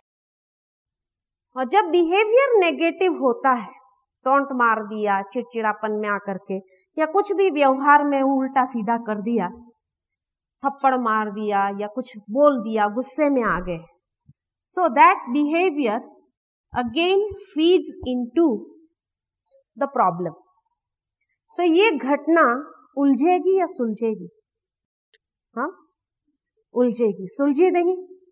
जब उलझी, again it demands a response. Again फिर से उसने एक प्रत्युत्तर की मांग की, और ज्यादा गुस्सा आ गया, हाथ चला दिया आपने, थप्पड़ मार दिया किसी को। Again that feeds into the problem. क्या होगा, उलझेगा या सुलझेगा? उलझेगा। और इस तरह ये उलझता जाएगा, उलझता जाएगा। ये एक विशियस साइकिल है। और ये इतना उलझता जाएगा कि छोटी सी बात होगी, क्या होगा, बढ़ते बढ़ते बढ़ते, और बाद में रियलाइज भी होता है कि अरे थोड़ा सा पॉजिटिव हो जाते थे ना, लेकिन फिर पॉजिटिव नहीं हो पाते। क्यों? ईगो प्रॉब्लम आ जाता है, इसलिए पॉजिटिव नहीं हो सकते, इसलिए नेगेटिव ही रहता है ये साइकिल। और इसलिए कहा जाता है बात छोटी सी राई जैसी थी, बढ़ते बढ़ते पहाड़ बन गई। लेकिन अगर पहली बार में ही सही रिस्पांस दिया था, अगर थोड़ा शांति से उस वक्त साइलेंस हो गए, प्रेम से थोड़ा व्यवहार कर लिया, शांति से बात किया, तो ये प्रॉब्लम उलझेगा या सुलझेगा? सुलझ जाता है। तो बड़े से बड़ी बात भी सुलझ जाती है एक ही राउंड में। इसलिए कहा राई से पहाड़, पहाड़ से राई कौन बनाता है? कौन बनाता है? हम खुद ही बनाते हैं। इसीलिए हम खुद शिकार होते हैं। इसीलिए every situation has a beginning and an end. वो क्लाइमेक्स का पीरियड थोड़ी घड़ियों का होता है। उस समय अगर थोड़ा रिस्पॉन्स के लिए शांत हो जाओ तो समय बीत जाने दो। उसके बाद जैसे ही वो ढलता समय होगा ना, उसके बाद वो आपको इफेक्ट नहीं करे। उस समय अगर साइलेंस नहीं रह सके तो पीरियड इतना इलास्टिक की तरह खींचेगा और इतना लंबा हो जाएगा, इतना स्ट्रेस क्रिएट करेगा आपके जीवन के अंदर, और वो घटना कई बार कईयों के लिए हार्ट अटैक लाने तक निमित्त बन जाती है। ये भी सभी अनुभवी है, ठीक है ना। तो every situation has a beginning and an end. और उसके बाद talk from your own feelings and experience. किसी से बात करते हैं तो आजकल सुपरफिशियलिटी इतनी ज्यादा यूज होने लगी है, लेकिन ये सुपरफिशियलिटी सभी को पता चल जाता है। बच्चों को भी मालूम पड़ जाता है, छोटे छोटे बच्चों को भी, कि एक सुपरफिशियल बिहेवियर है। इसलिए जो करो आप दिल से करो, तो आप देखेंगे उसका रिजल्ट भी आपको अच्छा मिलेगा। और उसके बाद भी अगर कुछ हुआ, just be yourself. Don't try to be the xerox copy of anybody else. You are a unique personality. आप अपने आप में बहुत यूनिक हो। आपके अंदर जो क्षमता है, योग्यता है, वो दूसरे किसी के अंदर नहीं है। भगवान ने आप जैसा कोई दूसरा इंसान पैदा नहीं किया है इस संसार के अंदर। इतने यूनिक है आप। Why do you want to become a Xerox copy of somebody else? कि उसने ऐसा किया इसलिए मैं भी ऐसा करूं? नहीं, आप अपने आप में इतने अच्छे हो, आप अपने आप ही रहो। क्योंकि आप वो बनना चाहते हैं, वो आप बन नहीं पाते हैं, और जो आपको बनना है वो भी नहीं बन पा रहे हैं, तो फ्रस्ट्रेशन ज्यादा क्रिएट होता है। इसीलिए don't try to be somebody else, just be yourself. क्योंकि नहीं बन पाते तो ज्यादा टेंशन होता है। तो आप वही रहो, उसमें आप ज्यादा कंफर्टेबल फील करेंगे। इसीलिए कहा कि भगवान के पास भी वो शक्ति नहीं है जो आप जैसा दूसरा पैदा करके तो दिखाए इस संसार में। नहीं है उसके पास भी ताकत। जो बन गया दोबारा नहीं बन सकता है। तो इसीलिए आप अपने आप में बहुत अच्छे हो, दूसरा बनने की आवश्यकता नहीं। ये कुछ सिद्धांत है जीवन के लिए जो आपको स्ट्रेस फ्री बना देंगे। इतने सिद्धांत भी अगर याद रख लिए और जीवन में उसको समय प्रति समय अप्लाई करते गए तो बहुत स्ट्रेस फ्री ही रहेंगे आप, है ना। बाकी तो जैसे शरीर को स्वस्थ रखना हो तो 3 चीजें आवश्यक होती है। कौन सी 3 चीजें चाहिए? ठीक से भोजन करना पड़ता है, दूसरा रेस्ट, और तीसरा एक्सरसाइज। 3 चीज है तो शरीर स्वस्थ है। इसी तरह मन को भी स्वस्थ रखना है तो 3 चीजें आवश्यक है। सबसे पहला proper nourishment for the mind. मन को भी अच्छा भोजन चाहिए। मन का भोजन है चिंतन। आज हम अपने मन को चिंतन कैसा देते हैं? सुबह उठते हैं, सबसे पहला न्यूज़पेपर चाहिए, है ना। और न्यूज़पेपर में पहले पेज पर क्या होता है? Positive, negative. क्या होता है? नेगेटिव। और सुबह सुबह माइंड इतना फ्रेश है, उसी समय उसको कौन सा नरिशमेंट दे रहे हैं? नेगेटिव। तो सारा दिन कैसा जाएगा? जो इनपुट होगा वही प्रोसेस होगा और वही तो आउटपुट होगा। इनपुट अगर नेगेटिव है तो प्रोसेस क्या चलेगा? वही चलेगा, और आउटपुट क्या रहेगा? नेगेटिव ही रहेगा। इसलिए healthy nourishment for the mind. हम ये नहीं कहते हैं आप न्यूज़पेपर नहीं पढ़ो, पढ़ो, लेकिन don't let it be the first thing in the morning.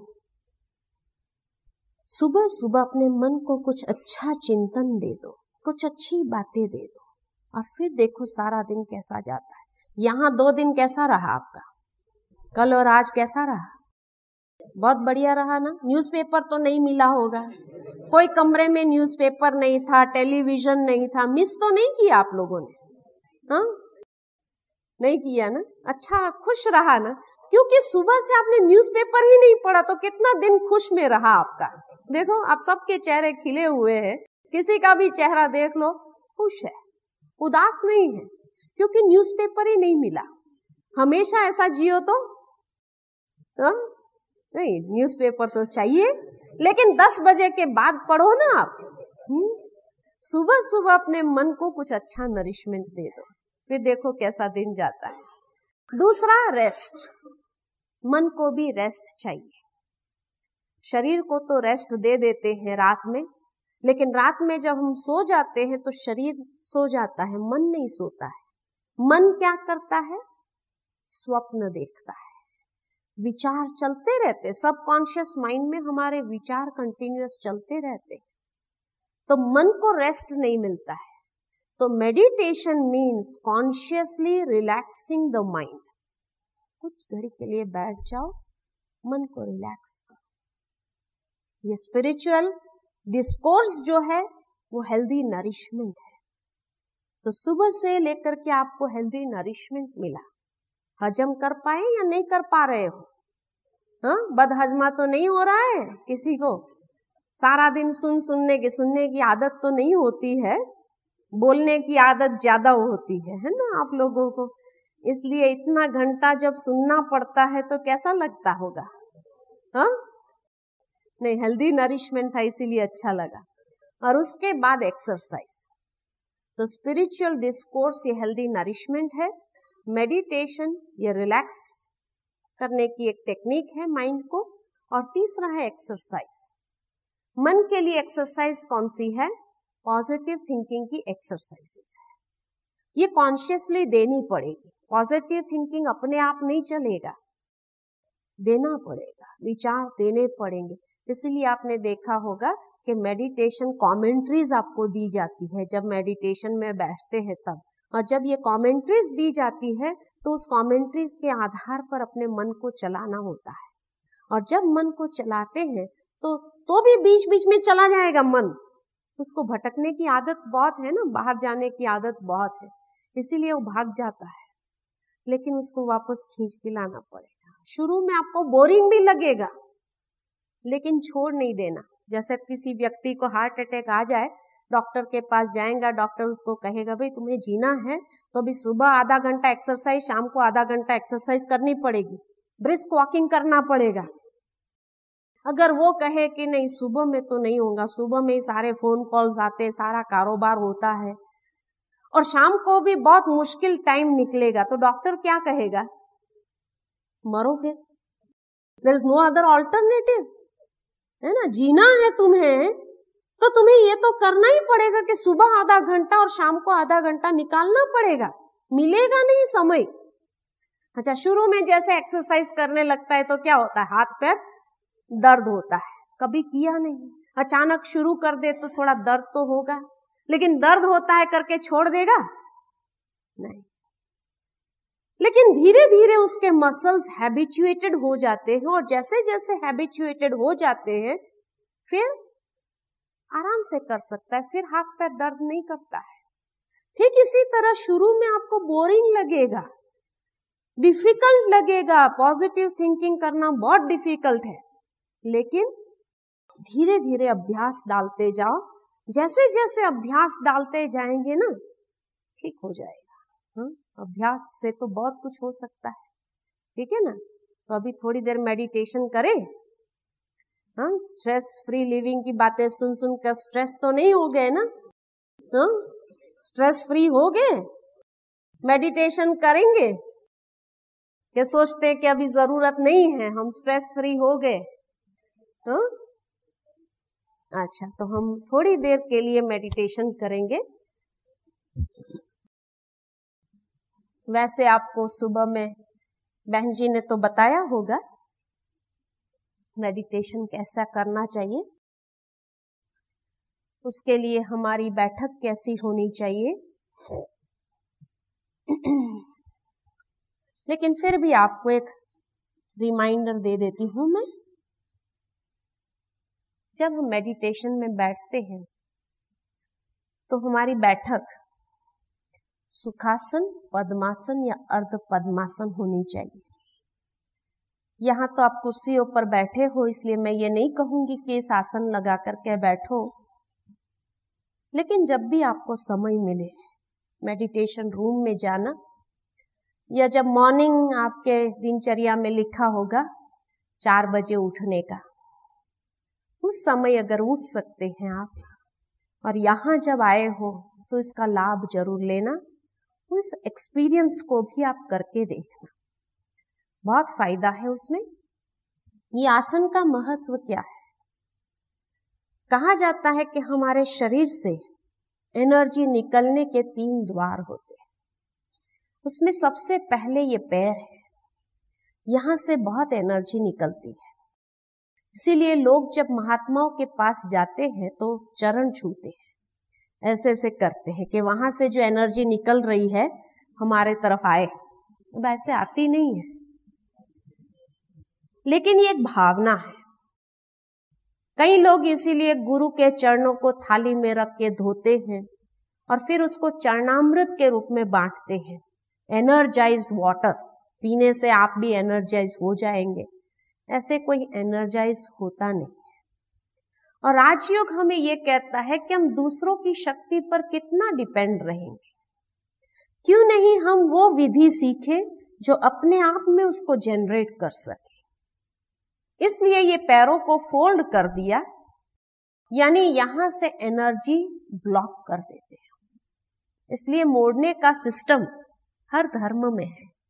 आप देखेंगे बगीचे में अगर आप होस पाइप लेकर के पानी डाल रहे हो और अचानक कोई मिलने आ जाए और पानी वेस्ट न जाए, उसके लिए आप क्या करते हो?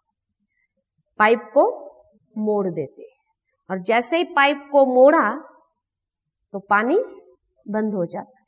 तो ये भी पैरों को मोड़ देना माना, वहां से एनर्जी निकलना बंद हो जाता है। इसलिए मुसलमान धर्म में पीछे मोड़ते हैं, क्रिश्चियन धर्म में भी नील डाउन करते हैं, हिंदू धर्म में इस बैठक को अपनाया है। इस बैठक का एक दूसरा महत्व भी ये है कि इसको कहते हैं हम पिरामिड आसन। आजकल दुनिया में पिरामिड हीलिंग का बहुत चला है। यह आसन ही पिरामिड आसन है, क्योंकि जहां बेस हमारा स्क्वायर हो जाता है और कोई भी एंगल से देखेंगे तो आपको ट्रायंगल मिलेगा। पीछे से भी ट्रायंगल है, इस तरफ से भी ट्रायंगल। तो एक पिरामिड आसन है, और पिरामिड की विशेषता है कि पिरामिड के अंदर कुछ भी रखो तो उसका डीके प्रोसेस बंद हो जाता है। इस आसन में बैठने से एजिंग प्रोसेस बंद हो जाता है। इसलिए पहले के ऋषि मुनि जब इस आसन में बैठते थे तो उनकी एज का पता लगाना बहुत मुश्किल होता था। वो कितने सालों तक जीते थे, और उसका कारण क्या था कि इस आसन में जो उनका एजिंग प्रोसेस बंद हो जाता था, इसलिए उनकी आयुष्य बढ़ जाती थी। तब कहा जाता है कि योग से हमारी आयुष्य बढ़ जाती है और काया कल्पतरु हो जाती है, क्योंकि वो सेल्स रीजेन्युएट हो जाते हैं इस आसन में। पिरामिड हीलिंग जो होता है उस कारण से। दूसरा द्वार है ये हाथ, यहां से भी बहुत एनर्जी निकलती है। इसलिए भारतीय सिस्टम के हिसाब से हाथ जोड़ने की एक प्रथा है। हाथ जोड़ने का मतलब है कि the circuit is closed, circuit बंद हो गई ताकि एनर्जी कीप्स ऑन फ्लोइंग, एक सर्कुलेशन हमारा सही हो। आप लोगों में से कई लोग दिलवाड़ा गए भी होंगे, कई जाने वाले भी होंगे। वहां 108 मूर्तियां मेडिटेशन पोज में बैठी हुई आपको मिलेगी, जिनका पोस्चर ये है हाथ का भी, कि उससे क्या होगा, flow of energy is constant, बाहर नहीं निकलती है। इसीलिए लोग महात्माओं के पास जाते आशीर्वाद चाहते हैं कि वो हाथ रखे हमारे सिर पर कि यहाँ से जो एनर्जी निकल रही है हमको मिले। राजयोग में हम इस बात को स्वीकार नहीं करते कि किसी की एनर्जी पर कितना दिन चलेंगे, हम अपने आप में उसको जनरेट करने का तरीका ढूंढे। तो इसीलिए हाथों को फोल्ड कर दिया, पैरों को मोड़ दिया। आप लोगों ने सुना होगा रेकी में भी इसीलिए लोग जब किसी को शफा देते हैं, हील करते हैं, तो हाथ रखते हैं, अपनी एनर्जी दे रहे हैं।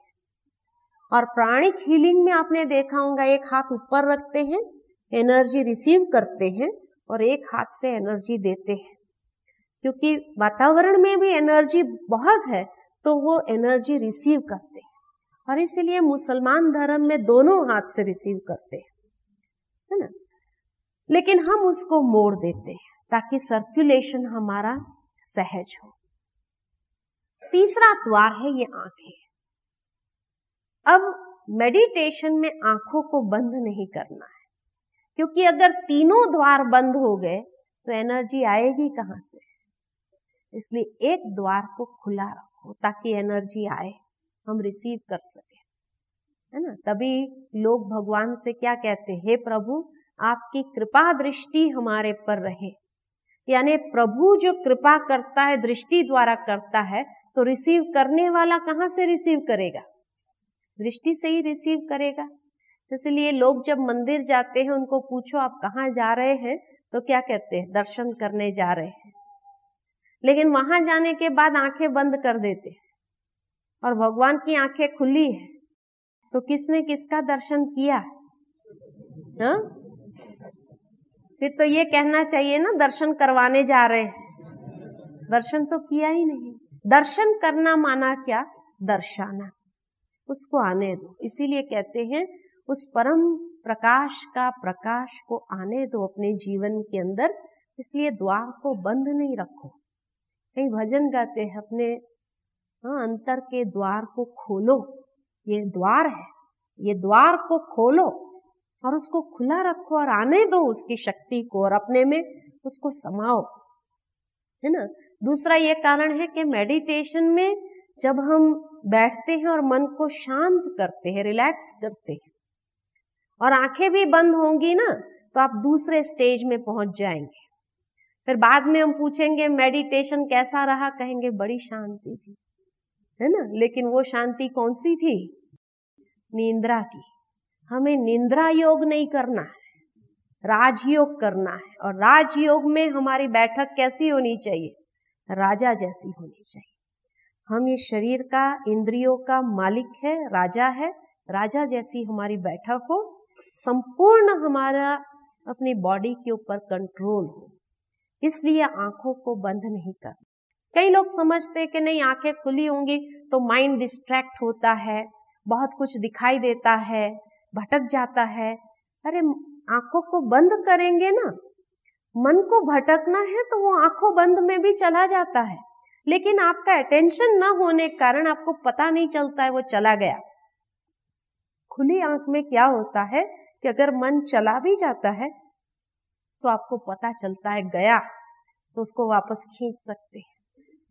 इसलिए आंखों को खुला रखना माना एक जागृति में रहना। मन के ऊपर भी एक जागृति है हमारी। दूसरा कि दुनिया में जितने भी रिसर्च हुए ना, कोई भी रिसर्च बंद आंख से नहीं हुआ, सब खुली आंख से हुआ। माना the level of concentration is more with open eyes than closed eyes. इसीलिए तो खुली आंख से रिसर्च हुए। तो हमें भी मन की एकाग्रता को जो हासिल करना है, खुली आंख से करना है। और क्या सोचना है, तो मैं आपको विचार देती जाऊंगी, खाली उन विचारों को रिपीट नहीं करना है। Try to go into the feelings, उन भावों में जाने का एक प्रयत्न करना। और मन की रुचि क्या है, मन को क्या अच्छा लगता है, मन को क्या अच्छा लगता है, मन को घूमना अच्छा लगता है ना। यहाँ बैठे थे आप इतनी देर, लेकिन कितनी बार आप बाहर घूम के आए होंगे, अपने कार्य क्षेत्र पर होके आए होंगे, अपने परिवार वालों के साथ मिलकर के आए होंगे। मन के लिए कोई बैरियर नहीं है। Time and distance can not be a barrier for the human mind. और इसलिए जब मन के लिए कोई चीज बंधन नहीं बन सकती है, तो मेडिटेशन में हम मन को एक यात्रा पर ही ले चलते हैं। घूमना जब उसको अच्छा लगता है तो घूमने ले चले ना, कहाँ? परम धाम ले चलते हैं, और वहां जाकर के आत्मा की जो वास्तविकता है उसमें उसको स्थित करो और उसका अनुभव करो। तो चले, घूमने चले, हाँ? तो स्वस्थ होकर बैठ जाइए सभी, पीठ की हड्डी सीधी हो एकदम। ओम शांति। कुछ क्षण के लिए अपने मन को अन्य सभी बातों से समेट लेते हैं।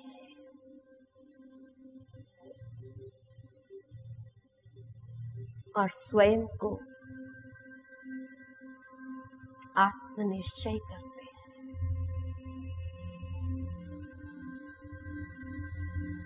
ये शरीर एक वस्त्र है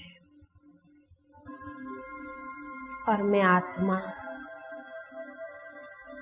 शरीर रूपी वस्त्र को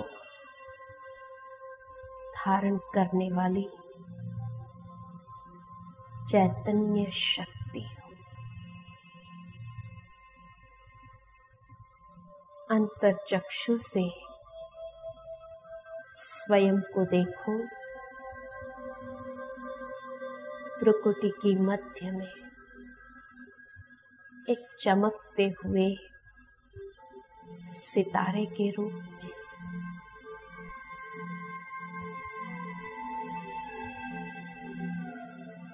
मैं आत्मा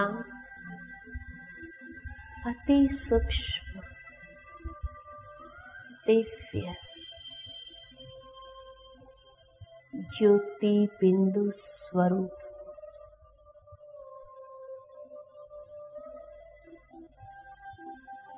शरीर की सर्व कर्मेंद्रिय की मालिक हूँ। वास्तव में मैं आत्मा इस देह रूपी वस्त्र से अलग हूँ,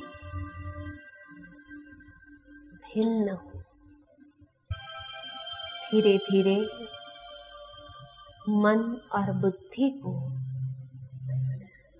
ले चलते हैं एक यात्रा पर, 5 तत्व की दुनिया से दूर,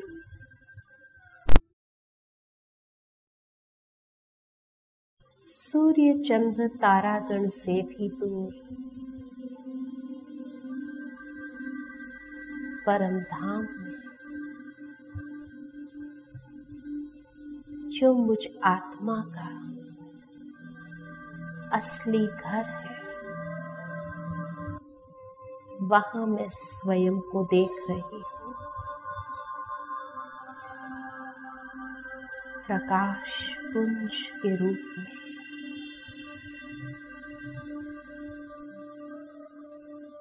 जहां कोई बंधन नहीं, कोई बोझ नहीं। मैं आत्मा मुक्त अवस्था में संपूर्ण स्वतंत्र हूँ।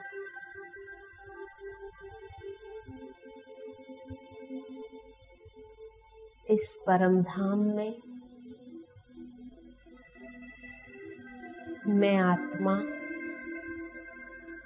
अपने अनादि संस्कारों में स्थित हूँ।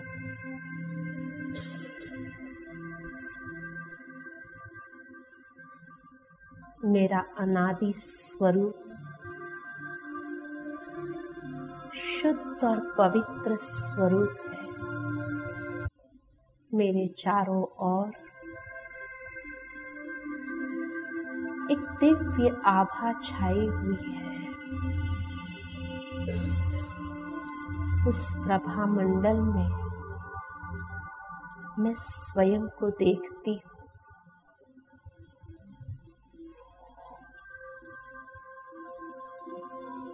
मैं आत्मा अपने असली स्वरूप में शांत स्वरूप हूँ। शांति मेरा स्वधर्म है। मेरे चारों ओर शांति के प्रकंपन हैं।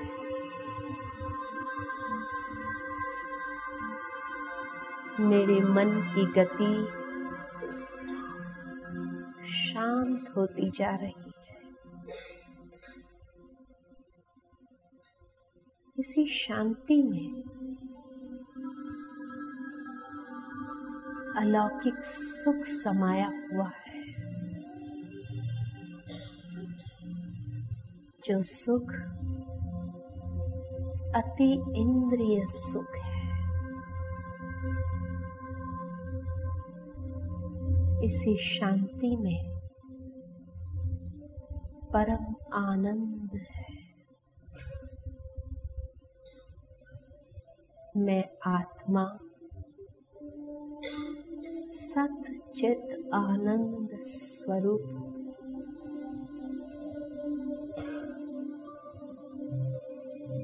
इसी शांति में अनंत शक्तियाँ है।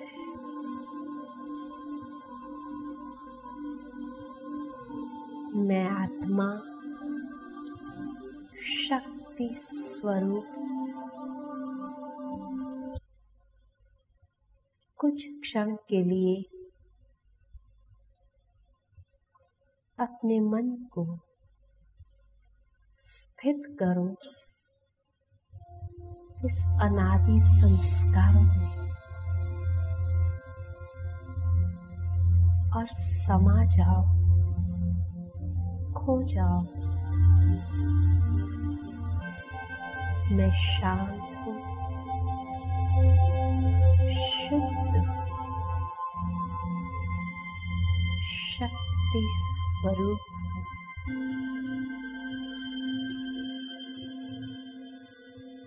धीरे धीरे मन और बुद्धि को वापस इस 5 तत्व की दुनिया की ओर